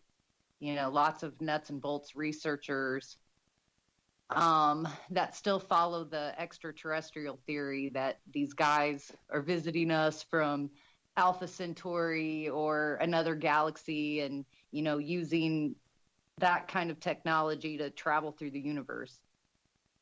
Where if you follow the multidimensional hypothesis or the future human hypothesis, and these government programs, like you just mentioned, MK Ultra, you know, I mentioned Hal Puthoff before in his ESP work. And what do all these things have in common? And that is this conscious manipulation of some sorts. The phenomena can manipulate an individual to see things or perceive things differently. And we find that across the board. I think in the break I brought up from the Miracles episode, the gemstone apports.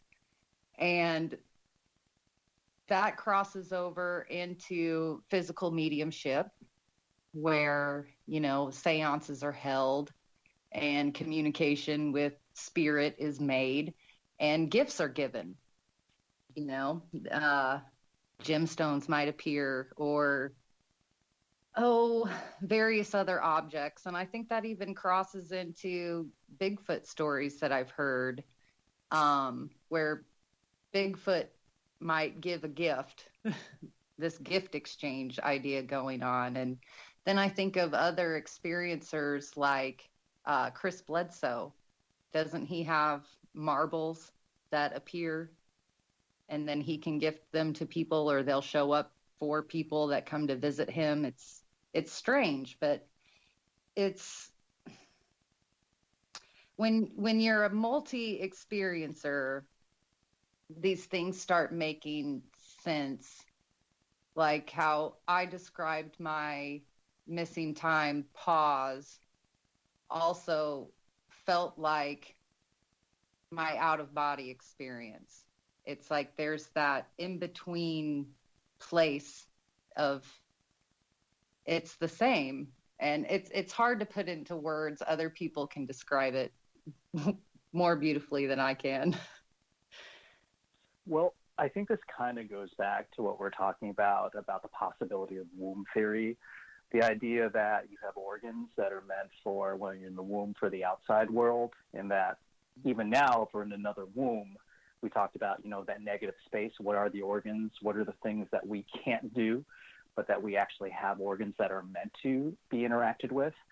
And that maybe, whether it's mind control or ESP or, seeing auras or whatever, that we actually have within us the quote unquote organs, maybe they're not physical, which are meant for all the world that we don't see to be interacted with. Dave, what do you think? Where's your interest in mind control come from? Are you trying to control somebody's mind? I have interviewed MK Ultra guests. I have interviewed people with my lab experiences. I've interviewed people who believe they have had telepathic messages from Dogman, Bigfoot, ghosts, aliens, you name it.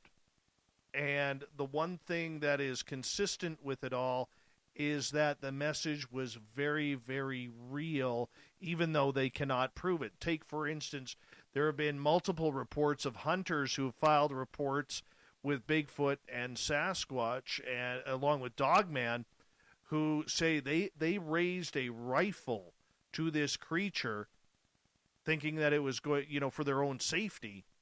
And this creature had sent them telepathic messages basically saying, I wouldn't do that. Something really bad is going to happen if you pull that trigger.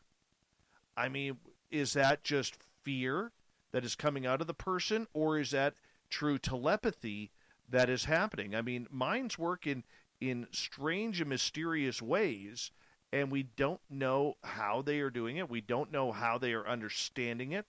And that's where it gets a little confusing, because if the U.S. government, with remote viewing, with MK Ultra, we know they have done tests on people and people's minds. We know they have gone down this road. What the actual results are, we don't know, because it's tucked away somewhere top secret. It's funny, I was talking to Colonel John Alexander on the phone the other day regarding this, and I just bluntly asked him, I said, in Apocalypse Now, was that you that was said to be one of the characters who was a real hero in Vietnam? And he goes, I don't know about Apocalypse Now. He goes, but I'm sure you're probably going to want to watch Men Who Stare at Goats if you haven't already. And believe it or not, that's a movie I haven't seen. And that was pretty much part of the program that John Alexander helped set up with the United States government on mind control. So, I mean, and remote viewing. So when you look at it, the facts are there, but some of these facts are so deep into the top secret realm, they'll never see the light of day. And it's too bad. So MK Ultra actually still exists now. It's just called something else. My contact, who called Q, actually knows of a lot of stuff that's currently going on. I think I'm going to have lunch with him pretty soon after the whole COVID lockdown in LA lifts and everything. He's old now, but so that still exists. And what's very interesting about what you're talking about is that obviously as we talk about what we can sense from other people. So for instance, birds can sense electromagnetic waves, which is how they navigate. We don't do that. And bees and sharks can sense electrical fields.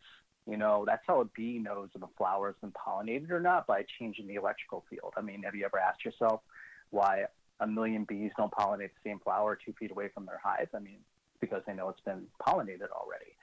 But we don't sense that. And, you know, our visual spectrum that we see is very small. There's colors that we don't see, ultraviolet, infrared, probably others. And our hearing spectrum is very small. And so the fact that we as humans, our sensory perception of what is actually out there is so limited, what you guys are talking about, I guess it would make sense that some of us, if we train ourselves to, can tap into all these, like there's all this other information around us. Like, I guess like if you think about radio waves in the air or internet waves in the air around us are all these invisible things that we don't see. But what if we could tap into some of those, some of the information superhighways that are going on, whether it's communication with each other, or like the example I used earlier with Nikki, if I said, hi, how you doing? She said, I'm fine. And I know her ankle's messed up or something. Maybe there's all this information happening around us that we can tap into somehow. And that Absolutely. Could very well be, Nick. That's what I was agreeing with that. And I think that goes along this consciousness line of thought. And I guess I can never remember his name. Yeah, it's not coming to me. But there are some recent breakthrough studies in consciousness, and they basically talk about the building blocks of consciousness and how we may not recognize it in other things, you know, like a single cell amoeba. Would we say that it's a conscious being? Probably not, but it might have building blocks of consciousness.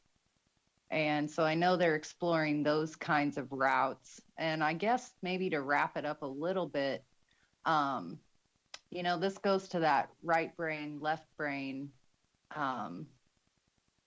inhibitor that Grant and I talk about often on our programs and shows and with other experiencers. And a lot of times, even like with Dr. Lear, who was the doctor who was removing implants from people, you know, he was asked what's the common denominator with all these people that you've helped, you know, what would you say that is? And his common denominator was that all of these people that he helped and removed implants from were very right-brained, creative people. And so this brings to mind the left brain inhibitor. I think Grant calls it Mr. Stupid. You know, it's like the logical side of your brain that wants to have a definite answer or that wants to rationalize all of this. But this contact side comes from that creative side, the right side of your brain. A lot of people refer to it as the feminine side of your brain. And, you know, in the research I've done, I can't say that I've found contradictory evidence to that. You know, I mean, I'm doing a series now on ufology, art, and music. And I mean, these are some of the most wildly creative people that I have ever had the wonderful opportunity to talk to. And actually, Paul, one of the persons I just interviewed, was on your show. And that was one of your witnesses to your alien abduction episode. And that was Steve Boucher. And Boucher, sorry. I read and he had a very, have this terrible accent. But Steve Boucher, he was an abductee. We'll teach you how to speak English soon. You see, Dave's in Canada where they speak French, and so like he's cringing every time he hears you say Boucher. Oh yeah, total cringe, man. What are you talking about? Oh wow, boot. Wow. Well, to kind of circle back to what you're talking about, Dave, about like the effect of how do you where's the effect in terms of like mind control or implanting things in people's minds. Sort of adjacent to that is the idea that what you speak, we talk about this invisible world. I'll just say it's the invisible world, the world around us, the world outside the womb, the world that we exist in, that we don't maybe, know if it, we don't see it. But, there's been a lot of evidence in terms of scientific things that even your words have power, that you speak things out. It can affect the way plants grow. It can affect, what's that famous Japanese scientist had all those water crystals where he spoke words to it, and the water crystals ended up differently. So I guess I would ask your audience, how would you live life differently if you knew that your words actually had a physical effect on people? There have been studies that people who have had parents who just said, you're a failure, you'll never make something of yourself, they end up being a failure and never making anything of themselves. It's almost like they've been cursed, like the words actually had a physical effect on these people. And I just wonder, in people in their own lives, how would you live differently if you knew that what you physically did, whether what you said or what you did, actually affected the invisible world, and then that affected the physical one as well? Ooh, well, I'll answer for all the audience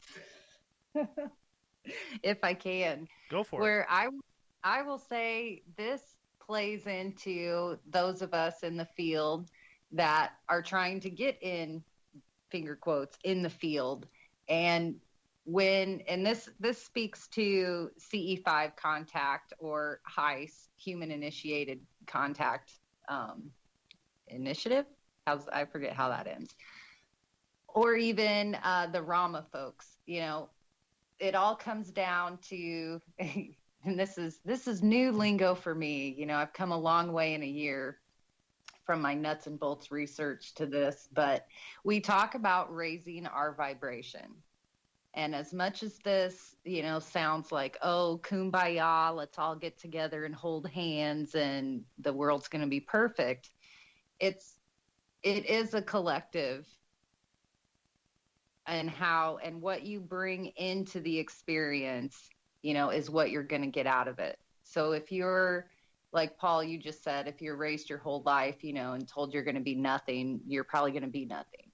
You got to break that cycle of maybe doubt that you have. And I talk about it with my own experience.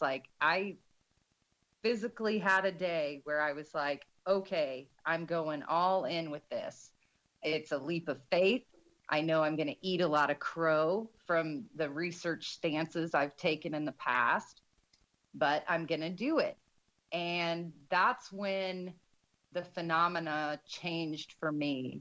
I had always felt it was kind of around me or trying to interact, but the left brain rational side of me kept blowing it off or giving it excuses. So when I decided to go on this inner journey, concentrate on meditation practices and raising my vibration to be in a better state, that's when contact started happening for me that I couldn't necessarily blow off and deny or come up with a logical explanation for it. Like the apport phenomenon that I had, I completely scoffed at apports And that's the gemstones. I keep coming back to it. I was a total denier that this could happen. I was like, they're being planted. You know, these people are just nuts. And as soon as I post-production team, you know, it's. Oh, I just wanted to say.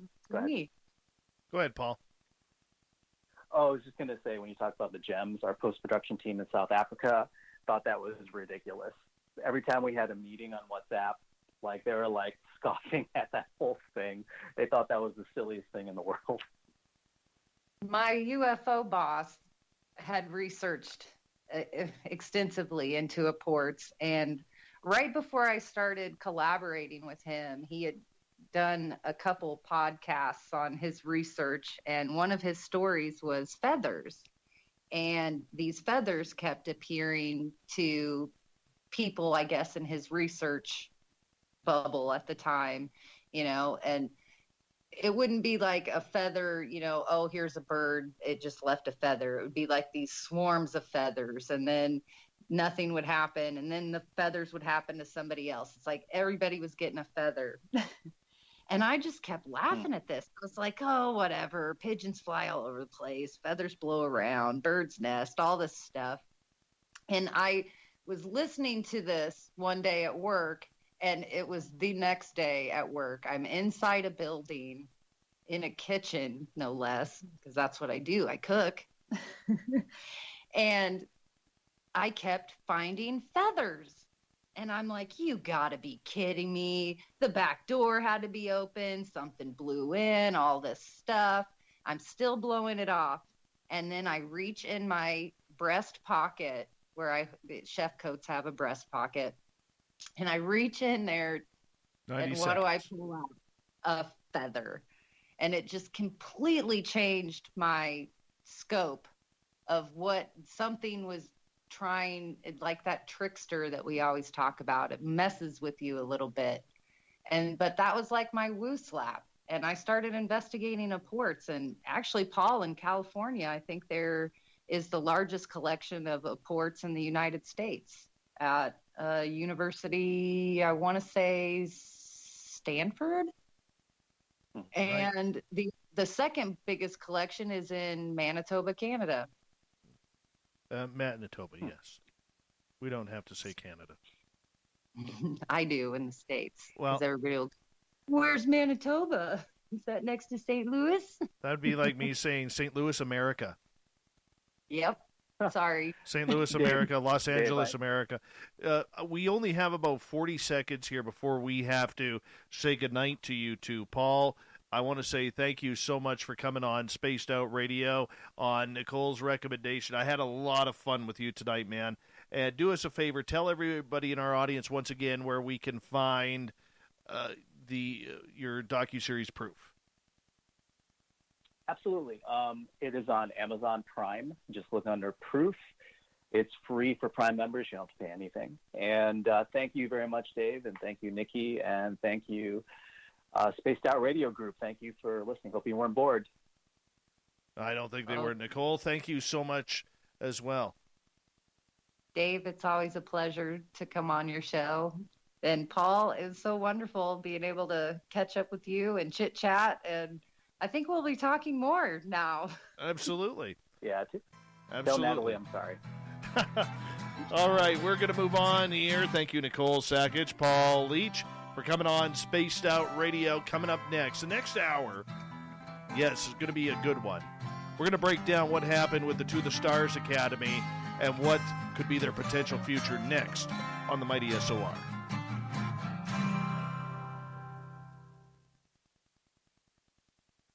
Good job, everyone.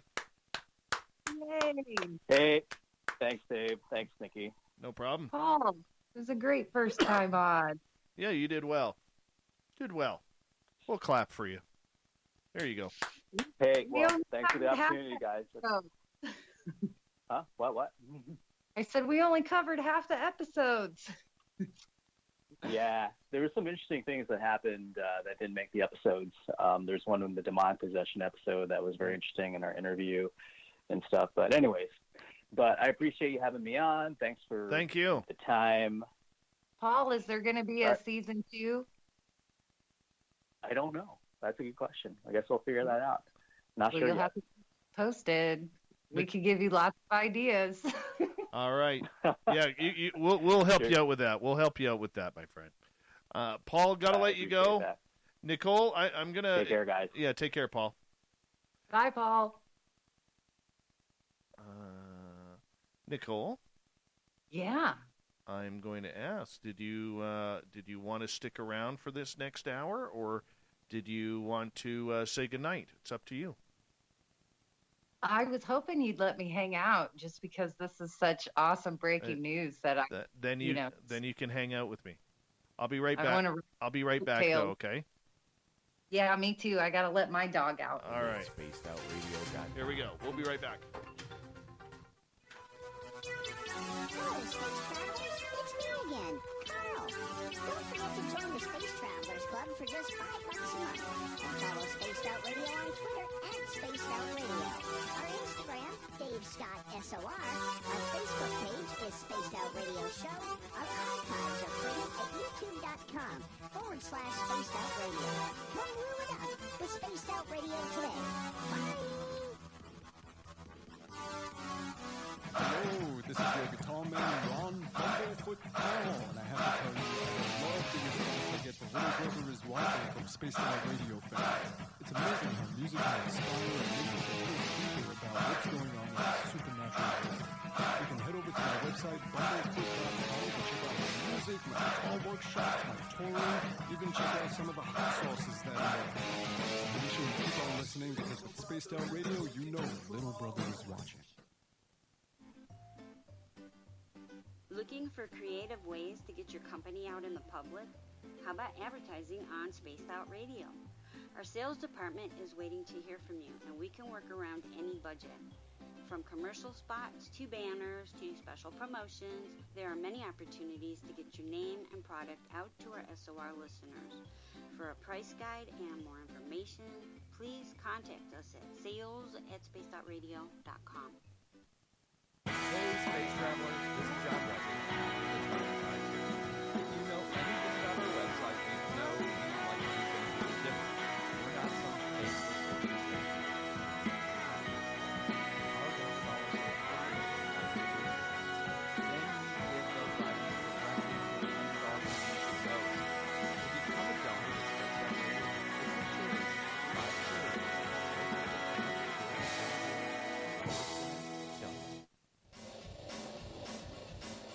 We all know on Spaced Out Radio we love a good beard and mustache, so why not take care of your facial hair with Mighty Moose Beard Oil? Made in Canada, we're taking care of beards and stashes around the world. We use 100% natural ingredients with our oils and balms that make your whiskers feel silky smooth. Use promo code SOR2019 at MightyMooseBeard.com today.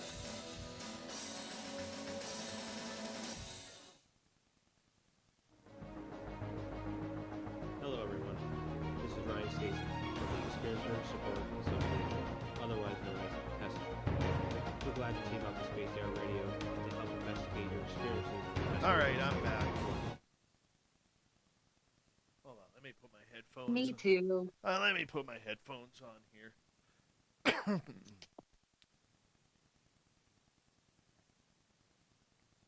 Can I tell you how awesome your article is?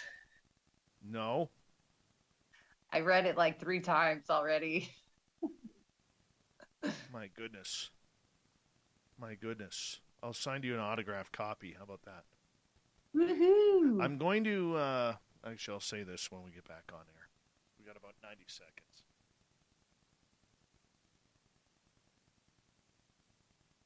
Yeah, tonight Jupiter and Saturn were supposed to form the conjunction. I can't even see it because of the damn clouds. Now the wind is picked up. It's terrible outside right now. Terrible. So I'm going through this phase right now. Like, I'm trying to eat healthier, and I'm always hungry now. Like, around this, up until like 2-3 weeks ago, I was never hungry at this time of night. Never. And now, doesn't matter what I eat, I am just starving. Starving at this time of night. That's a side effect of eating healthy. Better stick a carrot in it. Or, I don't know, you can always switch over and start eating breakfast in the middle of the night. No. I have enough in reserves where my body can feed off itself for about 4 years. And I'd still be over 200 pounds by the time it was over. You want my chef explanation for this side effect? Sure. It's because all that, air quotes, unhealthy food you eat, it's like your body's missing it. You know what I mean? Yeah, I know. So the starches are like, give me some starches, you know. Damn you, that's why chefs. Hold on. I'm cutting you off right there because we're about to go on air. Hold on. Again. I'd like to connect with us. For all of your latest show info. Now, back to Dave Scott.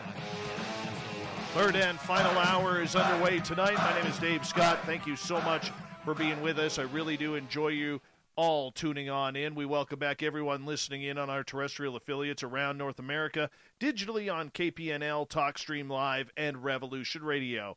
Remember, you can check out all of our archives for free by going to youtube.com/Spaced Out Radio. Just do old Davey the favor, hit that subscribe button. The Desert Clam has set the password for tonight in the SOR Space Travelers Club. Crapulence. Crapulence is your password. Use it wisely, space travelers, as the Clam sets the password each and every night right here on Spaced Out Radio.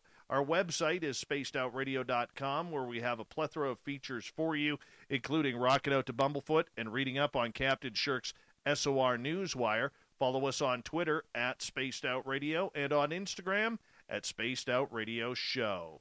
We continue on tonight, something a little bit different. Now, normally we have our guests stay for the first half hour of the hour number 3. But tonight, because of the breaking news that kind of happened starting last night with George Knapp and Luis Elizondo continuing on today, we figured we'd take some time here to kind of go over some events that happened with the To the Stars Academy. And, Nicole, I'm going to bring you back in here because you are research assistant for Grant Cameron and very well respected in the field of ufology. And, you know, when you heard the news that members of the TTSA, very big name members, Chris Mellon, Luis Elizondo, and Steve, I'm forgetting his name now. Why am I missing this? Oh, my goodness. Steve Justice resigned from the To the Stars Academy. What was your thoughts? Honestly, my first thoughts were, it's only about a year after Ron Pandolfi predicted that it would fold. So that was my initial thoughts. And my second thoughts were kind of what you covered in your article, that it's really not going to be the end of TTSA, but what is it going to morph into? Right. So, yep. So those were my initial thoughts. So for people who haven't read the article yet, you could go to spacedoutradio.com or uapresearch.com to check it on out. And I have been working on this story for a couple of months. I was tipped off to it by someone very close within the intelligence community. I have a couple people that I really rely on information on, and they told me that all was not well within the To the Stars Academy. Now, as many of you know who've listened to this show for a long time, I have always said to our audience, and I continue to say so, is beware of people who just show up with a bunch of information waving the disclosure flag. It really is something that we have all tried to pursue in this field in order to try and bring certain aspects of disclosure to the field. And I have always maintained that the To the Stars Academy, although they have brilliant, brilliant people, there was a lot of unanswered questions that they were able to dodge, whether it was in my opinion, controlling the media narrative regarding UFOs, or whether it was not being as upfront as I really hoped. And for me, the first red flag that I ever had with the To the Stars Academy was when they held a pressless press conference to announce their team. And I found that very weird, because we later found out the press conference was in Seattle. Well, me living in British Columbia, Seattle's not that far. I would have driven down for it. Many other media members from, anywhere from California straight up to British Columbia would have driven to that, because this was big news. This was very big news that Tom DeLonge and his dream team of UFO researchers were coming together to try and bring disclosure to the world, to change the world as we know it regarding the field of UFOs. The other thing that I found very interesting about it right off the bat was the fact that the To the Stars Academy specifically did not include any members of current ufology. I would have sworn that they would have chosen somebody like Richard Dolan, the late Stanton Friedman, who was still alive at that point. Maybe somebody who like Grant Cameron or Linda Moulton Howe, or somebody of those lines who is synonymous with this topic. And they shied right away from anybody who was in the field of ufology. They were the anti-UFO UFO group. Now, granted, they had a lot of big-name players, a lot of players who had former ties to Robert Bigelow's groups of NIDS, which was the National Institute of Discovery Science, and the BASS Corporation, which was Bigelow Advanced Aerospace Space Systems. And to me, that team was just made up of, lack of a better term, Bigelow cronies, outside of Luis Elizondo, who we later found out actually did work at Skinwalker Ranch as well. Now, this isn't criticizing the team that DeLonge put together. Not at all. Not at all. But there was a lot of red flags that came with that. And what I remember saying to our audience right off the bat, I said, you know what? Just sit back and let's relax a little bit and let's see how this plays out. Let's be careful here. Let's remember that these gentlemen who are involved with the To the Stars Academy all have alphabet agencies on their resumes, whether it's the CIA, the NSA, the NRO, whatever it may be. They all have alphabet agencies, which means that they were literally, their job was to basically deny all of this. Right. For years, to deny it, right under the public's noses.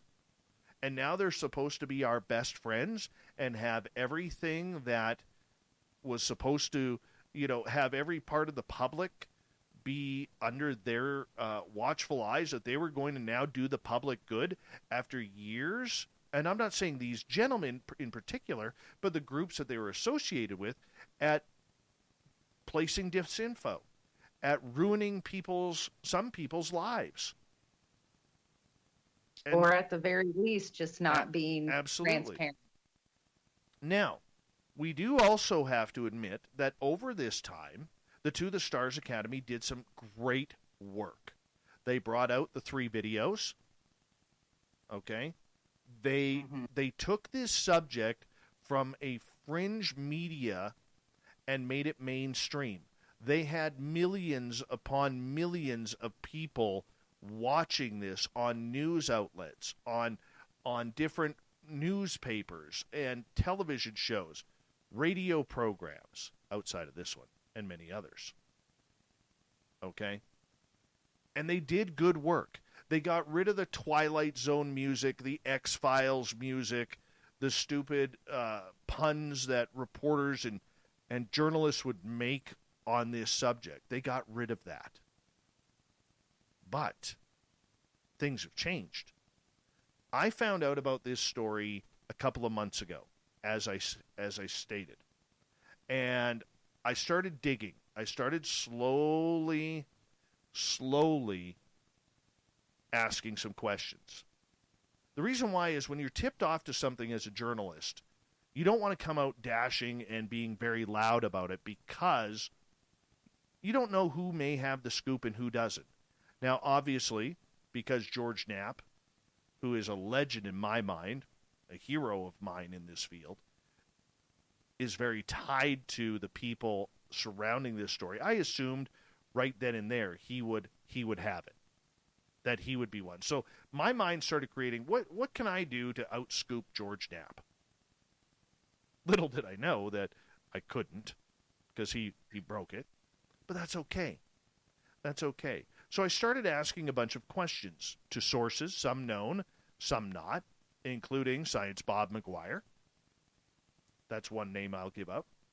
And I started slowly asking questions to people in the know, or potentially in the know. And when I got on to the fact that there was a bunch of people out there who were hearing the same rumblings that I was, that all is not good in the To the Stars Academy, that's when I started pumping it up.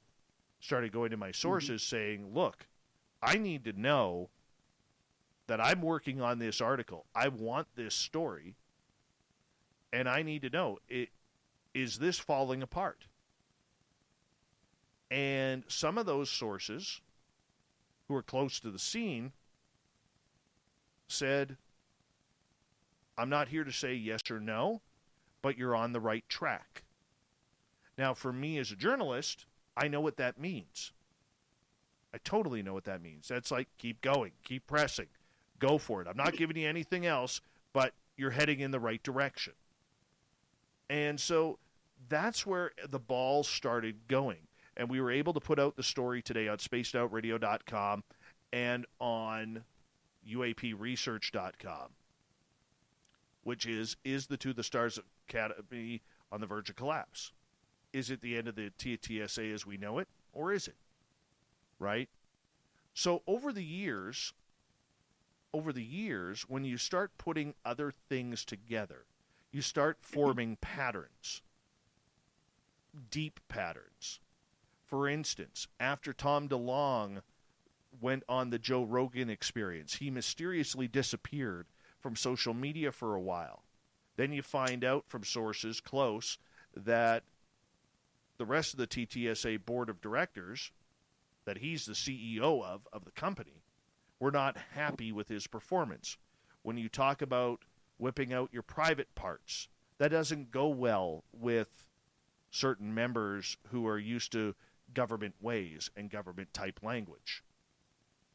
When you show fake UFO videos, when you talk about a threat narrative that nobody knows and you're scaring people, that really put a bad taste in many people's mouths about that. Right? Yeah, that really did. And I can say, just even from the social media aspect of all of it, Tom DeLonge, well, you mentioned the Rogan interview, and then the Rogan interview has disappeared. And over the years, Tom has dropped these quasi-cryptic posts across social media, only for him to be redacted or deleted, within an hour. And, exactly. There's people that would screenshot and still have them saved to this day, and, have more questions than they do answers about those things. And the other thing I know from the inception of TTSA, it's been confusing for people. They don't exactly know what TTSA is. Is it an entertainment company? Are they researching UFOs? Are they getting into like the technical side of, what was just out a few months ago where they were going to possibly build a spacecraft? They've kind of put a bunch of irons in the fire, I guess. And it seems like after the little bit that they did well, like releasing the videos, it was always what's going to be next. And exactly. Nothing ever seemed to pan out. And I know from the onset, we heard about this financial difficulty that they've had. You know, I've pretty much heard for the last 3 years that they're bankrupt. So I found your quote from Tom very interesting in your article. Yeah, and that is from when I wrote the article today. The one thing that I really wanted to try and do is bring balance to it. I had quotes from Rich Giordano from Goof On, as somebody who was extremely skeptical of the motives of the To the Stars Academy. I brought in Joe Mergia, who is a Las Vegas-based researcher, former guest on this show, who was flying the pro-TTSA flag. All right, and he even talked about how he invested $200 in their stock offering without any expectations of ever getting it back. He just wanted to be a part of the process. Richard Dolan, who we had on with Science Bob and Friends a couple of weeks ago, came in, and if you listen to the back end of that podcast, I asked him about this exact question about the To the Stars Academy, because these were the rumblings that I had heard. And I wanted something on the record, not knowing if I could get Richard on the phone to talk with him again. So that's how we got that quote. Now, I want to say thank you to Danny Silva of the Silva Record for transcribing what Elizondo said on the other late night show last night with George Knapp.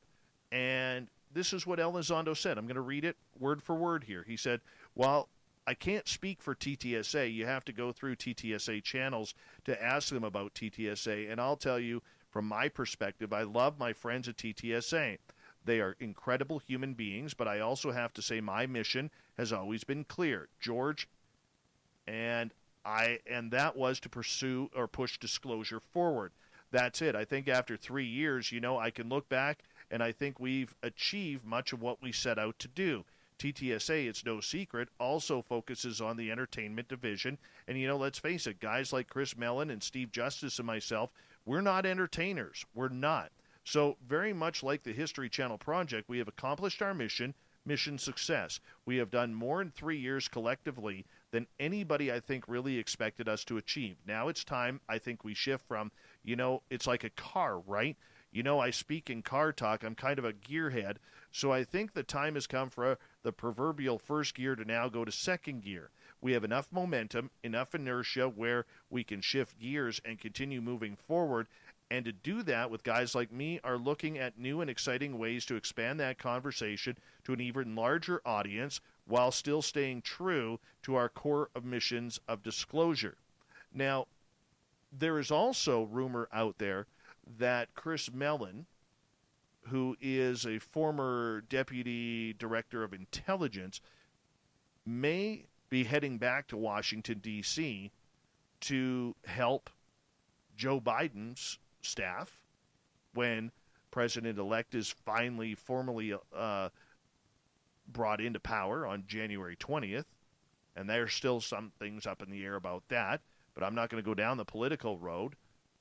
All right? But Mellon has done a lot. He was the one who was in the conversations with Senators Mark Warren and Marco Rubio at the Senate Intelligence Committee, and he helped Rubio to go for funding from the U.S. government to put funding into UAP research with the formation of the UAP task force. And like we said, we talked to Tom Whitmore regarding this. And Tom, if you don't know who Tom is, he's a board member of MUFON, but he's also a retired financial analyst for a $250 million company in Texas. And Tom had a very, very interesting part in talking about this, which was that, from the SEC filings recently, the business has been running account deficits since 2015 up to the present, cumulatively totaling over $5 million after stock compensation backed out. That's a lot of money. That's a lot of money to be losing on this project. Now, Tom DeLonge has made, according to the internet, we all know the internet can be wrong at times, but if you believe the numbers, he's made almost $50 million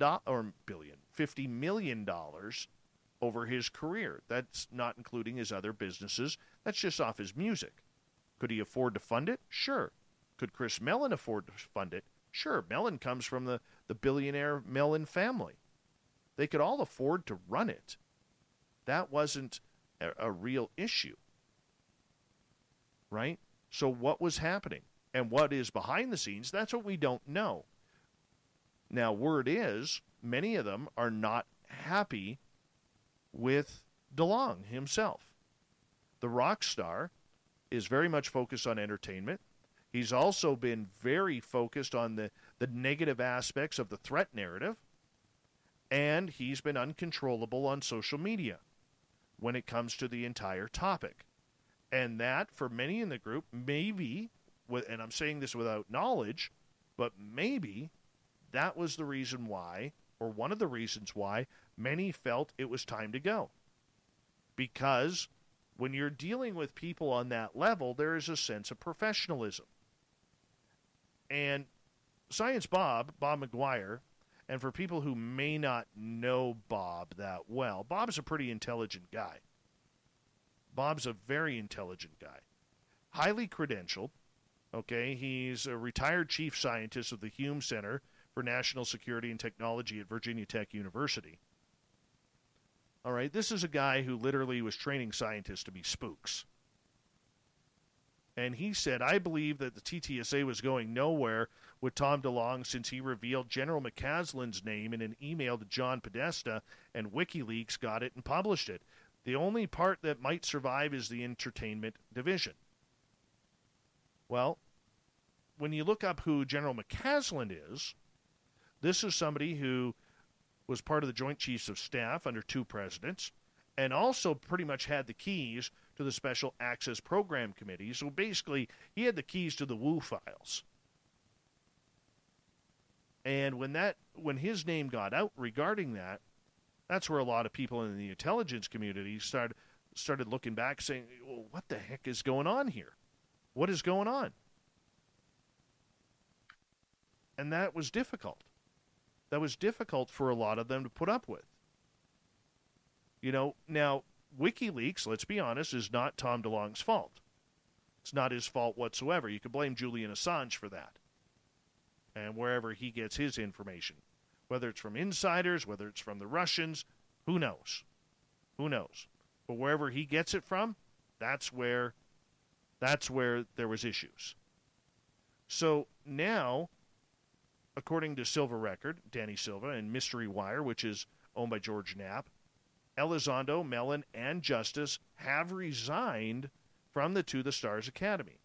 This leaves a lot of different players still part of it, but we don't know how many more are going to be a part of this exodus.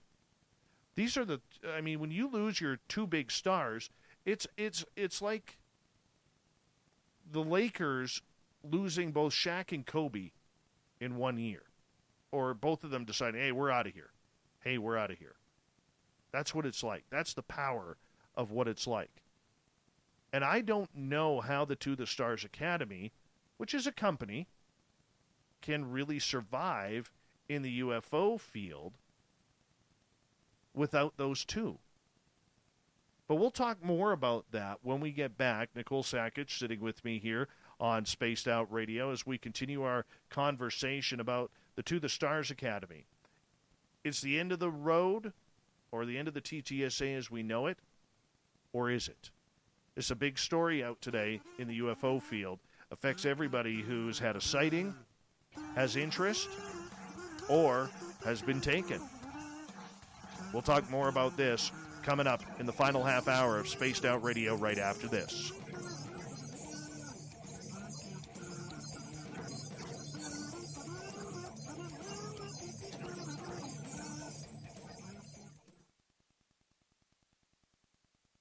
All right, we're clear. Clear. It really is, mind-reeling as what's going to happen next. That is, we're all going to be following it. Michael Boyle with the quote of the night. Survive in the UFO field. There are cockroaches that survive here. That is awesome. That is just awesome. It'll be like a butterfly metamorphosis, you know? Yeah. I don't know. I think I guess before we go any further, I guess this is a good time of the night to put on my Mighty Moose beard oil. Show people how it works. MightyMooseBeard.com, sponsor of our show. You get this beard oil, paying Canadian dollars. Just throw a little dab there, a couple of drops there. It also works good, ladies, for your hair, so it keeps the split ends away. Just rub your I fingers was together. just gonna ask if I could use it to straighten out my curly leg hair. Ew! Come on, we're live on YouTube. We don't need that picture. Look at that photo I'm using you. You look so beautiful and innocent, and now you're discussing leg hair. It's terrible. Yeah. There we go. Sasquatch leg hair. Mighty Moose Beard and Leg Hair.com. No, MightyMooseBeard.com. Canadian company, all natural. There's nothing fake about this. Gary the Dutchman puts together a fine product. Use your promo code SOR 2019. Gary's going to give you a deal. And remember, if you're in the United States, you are paying in Canadian dollars, not American. So for like $20, it costs you like $15 or $16.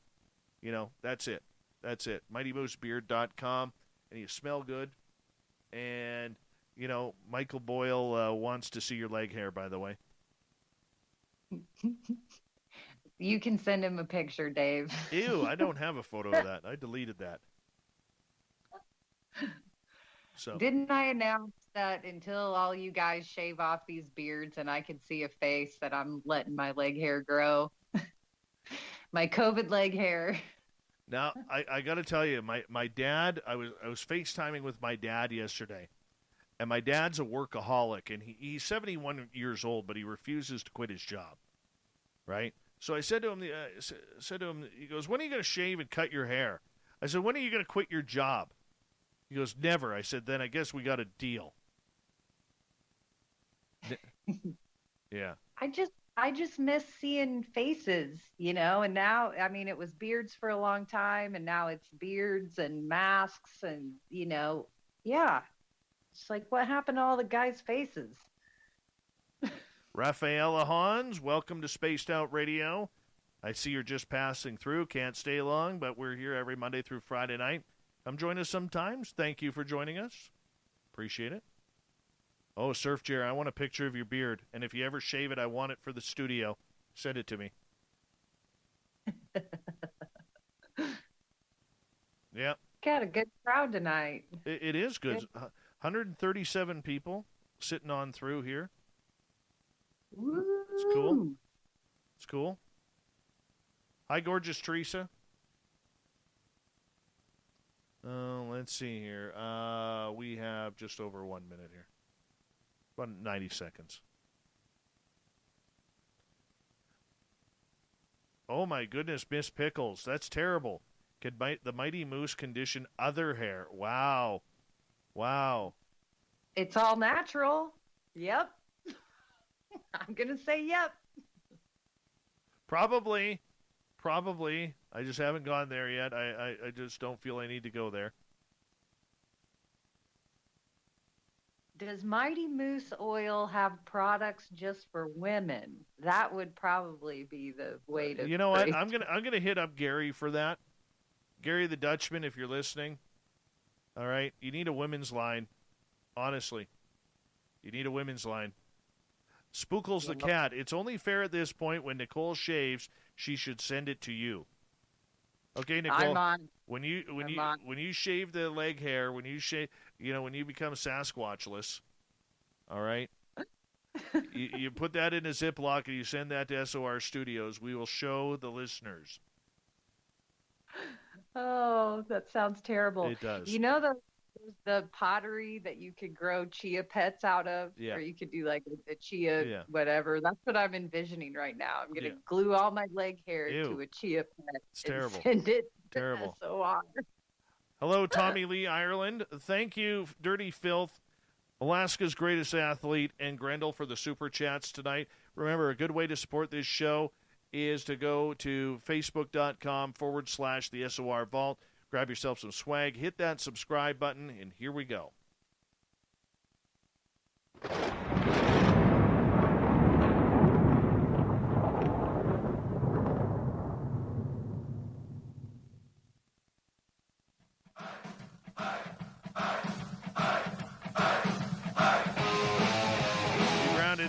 we're heading for home tonight on Spaced Out Radio. I'm Dave Scott, sitting in the captain's chair of SOR headquarters. Thank you so much for joining us. Really do appreciate the time.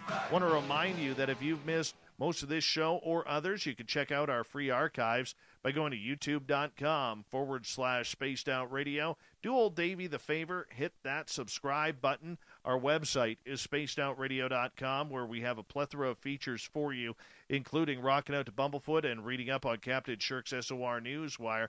Follow us on Twitter at Spaced Out Radio and on Instagram at Spaced Out Radio Show. We're continuing on with our topic tonight in Hour 3, because if you haven't heard, it looks like the To the Stars Academy of Arts and Science, well, they took a big blow with 3 of their members quitting the TTSA in Chris Mellon, Luis Elizondo, and Steve Justice. Very, very tough time for Tom DeLonge and his crew. Now, the big question is, as we are joined by Nicole Sakach as well, is will this company survive? And, Nicole, your thoughts? I'm tending to base my thoughts off of what Lou said and on Mystery Wire, that, I think they will continue on in more of that entertainment side or publishing side, because, we mentioned, I said before, what have they put out since the videos? And, I can't say that they haven't, because they have supported some projects in the entertainment line and the publishing side of things. But, I think that's all kind of centered around avenues of research that Mr. DeLonge is interested in. What was the book? Secret Machines? Yes, very much so. Very much so. And here's the thing. The company has been around even before it became a UFO company. To the Stars To the Stars was basically since, I believe, 2015 or so.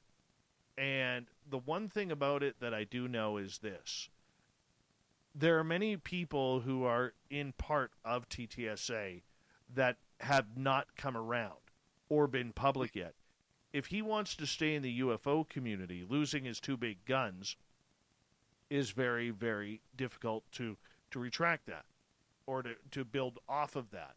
So the question then becomes, does he end up being a supporter of more of the arts and television side of everything, or does he continue down the road of UFOs? And if so, who steps up to the plate in order to now become the face of the franchise, so to speak?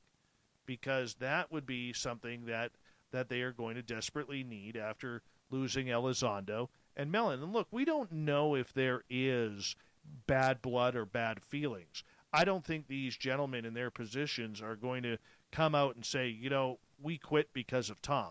I don't think that is something we will ever see in public. It may eventually leak out, but I don't think that's something that will ever come out if that is the case. And in a way, the TTSA self-destructing, I think in a way, many in the field of ufology didn't hope it would happen, but expected it to happen. Anytime people have, and let's face it, let's give them credit, they have pushed the field of ufology further than anybody has in the last 30, 40 years. They really have. And that is to a good credit. But we also need to know, too, that there is a business side, an intelligence side, a governmental side, many different fingers on these TTSA hands that we don't even know where they're going to. We don't know what they're up to. Mm-hmm. And that's a tough purpose. You know what I'm saying? Some people will claim that it's all worth it, even if Tom shuts the door on it. Some people will say it's all worth it. Others will say, oh, I knew it was a cash grab or whatever all along. Nicole? Yeah, I think some will, scoff and say, "Oh, this is why I didn't pay attention to him," in and out, you know. But I'll cite, and it makes me giggle to the cockroach comment in the YouTube chat earlier. It's even like APRO, we still bring up and discuss APRO today, even though it's not in existence. I think we will still talk about TTSA, over the next decades to come, if it disappears entirely. Now, I think it's dangerous ground, to go from being something this monumental, for lack of a better word. Where do you really take it from here? Is that the issue that, we know Mellon got the Nimitz videos and the other videos out to TTSA. And we also know that that was kind of a fluke, they were gotten out legally, but that venue of getting information out in the same way, that door is closed. That's not going to happen again. So we also know that, or we suppose that there is kind of infighting on the government side of disclosure. People like Lou have come forward and said that, that yes, there are factions that want the info out, and yes, there are factions that don't want info out. So it almost makes me wonder that if they are now stonewalled just entirely, like they know they're not going to be able to put forth anything to put into TTSA. And this comes back to the money issue again. If they're already millions in debt, it makes me wonder, even like with the UAPTF task force funding, we all know it's at risk right now and may not happen. And we know the TTSA is funded through the Army. A lot of their research is funded, they partnered with them. So it makes me wonder if funds are getting pulled from the government side of TTSA, not just, their business structure. So we'll definitely have to follow these issues. Well, I think you said a very key word, stonewalled. Okay, they were only able to get 3 videos out before they were able to what's the word I'm looking for? Before the Navy was able to shut that down. Okay, right. They were only able to get 3 videos out. And if the public doesn't know how they got it out, we could say that here. When Luis Elizondo was running ATIP, before he resigned to join the Stars Academy, the 3 videos, it's almost like there was a checklist. And some people who hear this who are a much not better knowledge of mine may say, well, Dave, you got this wrong. But this is just my understanding of it, the Coles Notes version. Okay, there was like a checklist on each video that needed to be put out. And there was a box for UAP, there was a box for drone, and there was a box for something else more natural, whether it's airplanes, whether it's birds, or what have you. Okay? And with those 3 videos, Elizondo had signed off as drone. And that's how they were able to get them out. Because if they were marked as UAP, they would have not been able to be released to the public. So they had to be marked as drone. As soon as it's marked as drone, that public can be for public consumption. And that's how they were able to get the videos out. And when the Navy found out about this, from what I heard from sources, is that both Mellon and Elizondo were threatened by their seniority or senior officers to either stop what you're doing and try to get more videos, or we're going to take your top secret clearance away and goodbye to ever seeing the toys and the goodies that the U.S. government has any further. So that's how the videos were able to come out. That's why they weren't able to produce any more videos, in my opinion, because they'd already burnt that bridge for the benefit of the public. Mm-hmm. Right? And so when a lot of people, like myself included, were getting frustrated, like, give us more, give us more. The idea is they couldn't. They couldn't. Because the Navy wasn't having any more. This is when Mark Warner called the Navy in and said, we want to see more. And the U.S. Navy literally told Warner after the first meeting, yeah, we're done. We're not giving you any more. We're not giving you any more. You don't need to know anymore. And these are elected officials being told this by the military. Well, I don't know how it works in the United States, but I know in Canada here or other countries, if you tell an elected official that they're not allowed to see something or ask questions, that's a little troublesome. You know what I'm saying? Yes, I agree. And I'm sorry, I was kind of lost in my thoughts. It was bringing to mind what Harry Reid has said on record, that what we've seen and what has come out, is nothing compared to what they have actually collected and what they have. And I think a lot of the problem, arises from keeping top secret information top secret. And it might not necessarily be the sighting, but it might be the location or where the video was actually taken or with what top secret equipment it was even taken with. And so I know that there was a lot of bases covered with what was released. But and Grant has pictures of these, and has the picture of the envelope that the discs were in. And when you look at this picture, there's 6 or 9 discs. And so just based off the discs that are out, that we're able to get out, and we have we've seen minutes of each, Go Fast Gimbal, and what was the other? Tic-tac. What was the third? Tic Tac. There we go. I don't know. I kind of assume that everybody knows how much data can be stored on a CD, just based on, loading music or making your own movies or whatever. Discs hold a lot of information.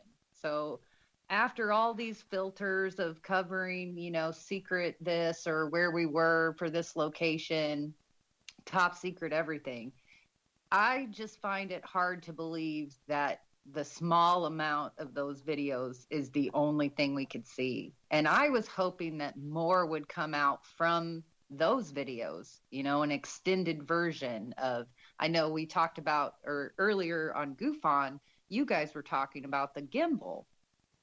And that one always stuck out to me because you hear the guys in the video referencing other craft that are outside the field of view, that it wasn't just that gimbal craft in the middle, that we've all seen, that it was kind of even a different shape or a different ship than what else was being spotted at the same time. I think one of them even said, oh my God, there's a whole fleet. Look, there's a whole fleet, something along those lines. So I know that the door is closed on getting information out again in that same fashion, but I still think there's more in their hands that is out that we haven't seen, that we probably could see. But for some reason, it's, like that ace up somebody's sleeve. They're holding it, Right. So, but that's where it's going to become a little bit more difficult for the field of ufology now to get information out. There's all of these sources that are talking.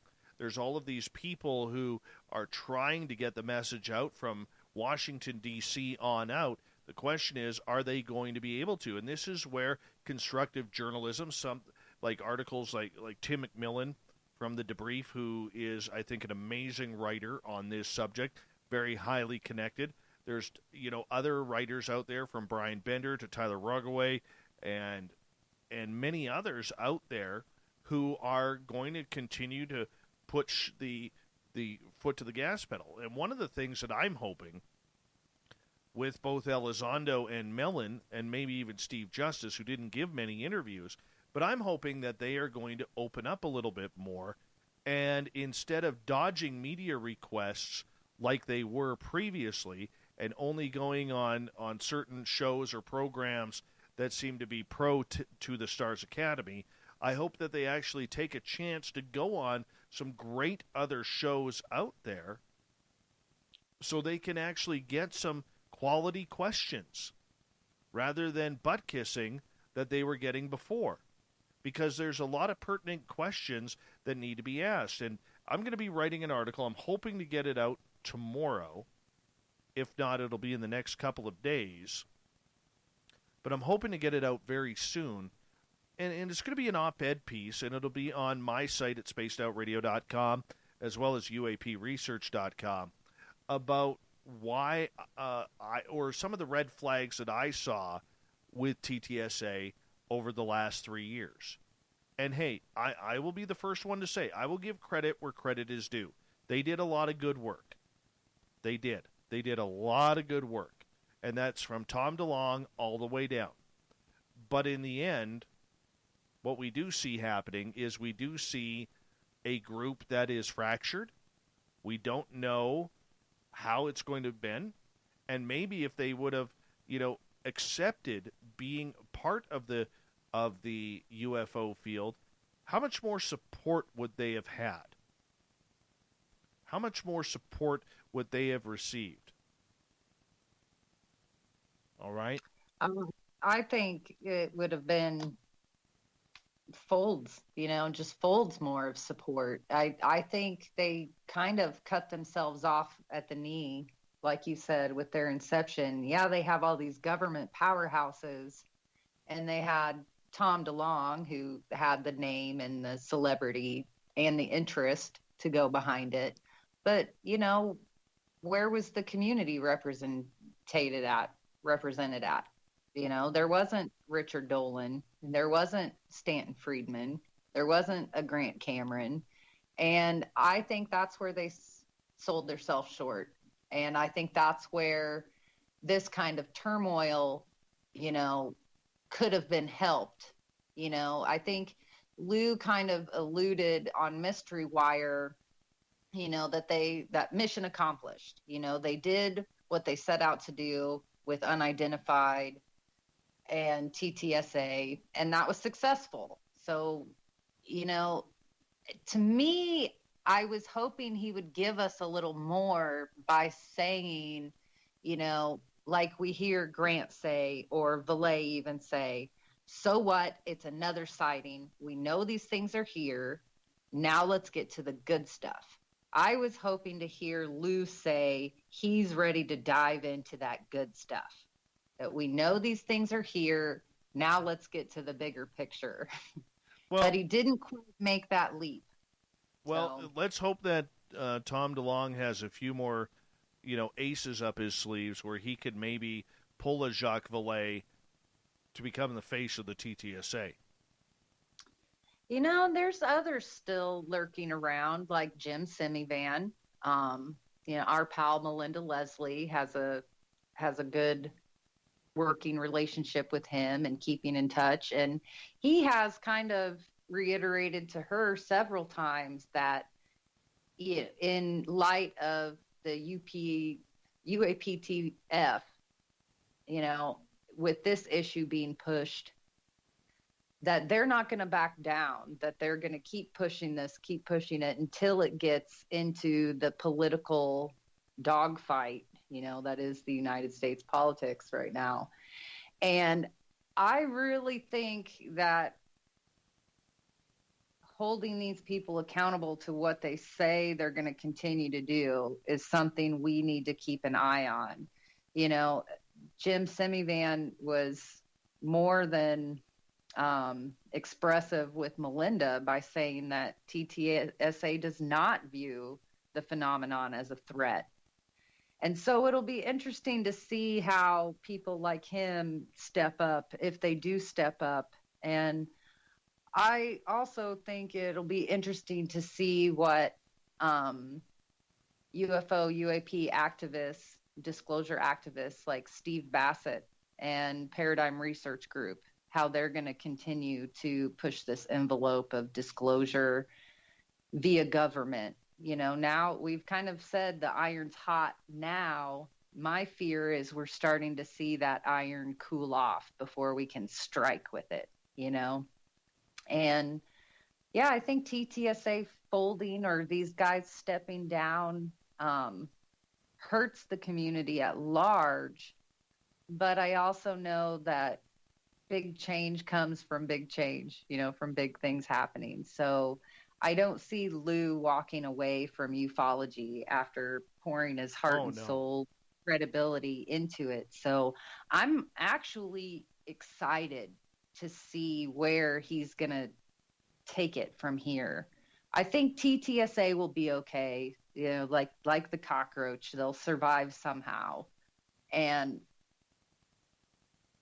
that's not a bad thing. I don't want them to disappear.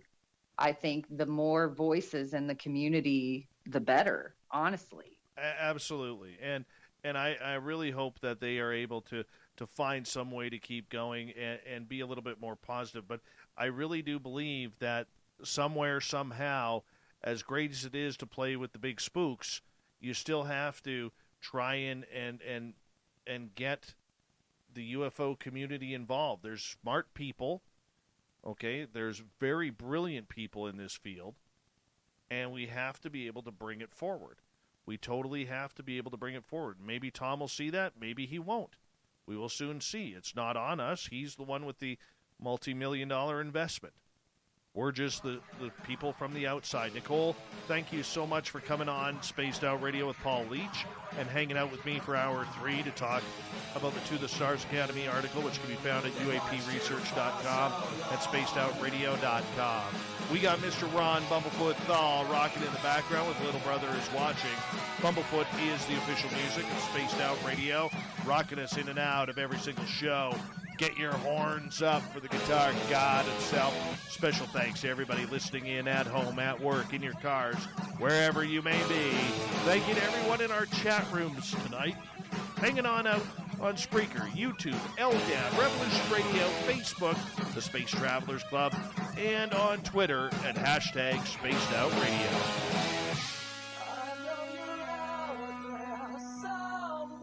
Remember, this show is copyright by Spaced Out Radio and SOR Media Ventures Limited. Thank you so much for sharing your evening with us, because together, my friends, Nicole, get ready to say it, we own the night. Mr. Bumblefoot, we need a favor. We need you to take us home.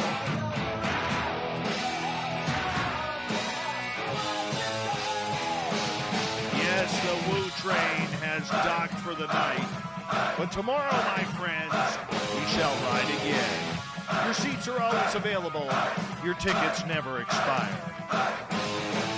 And if you want to bring a friend, we got room for them too. Good night.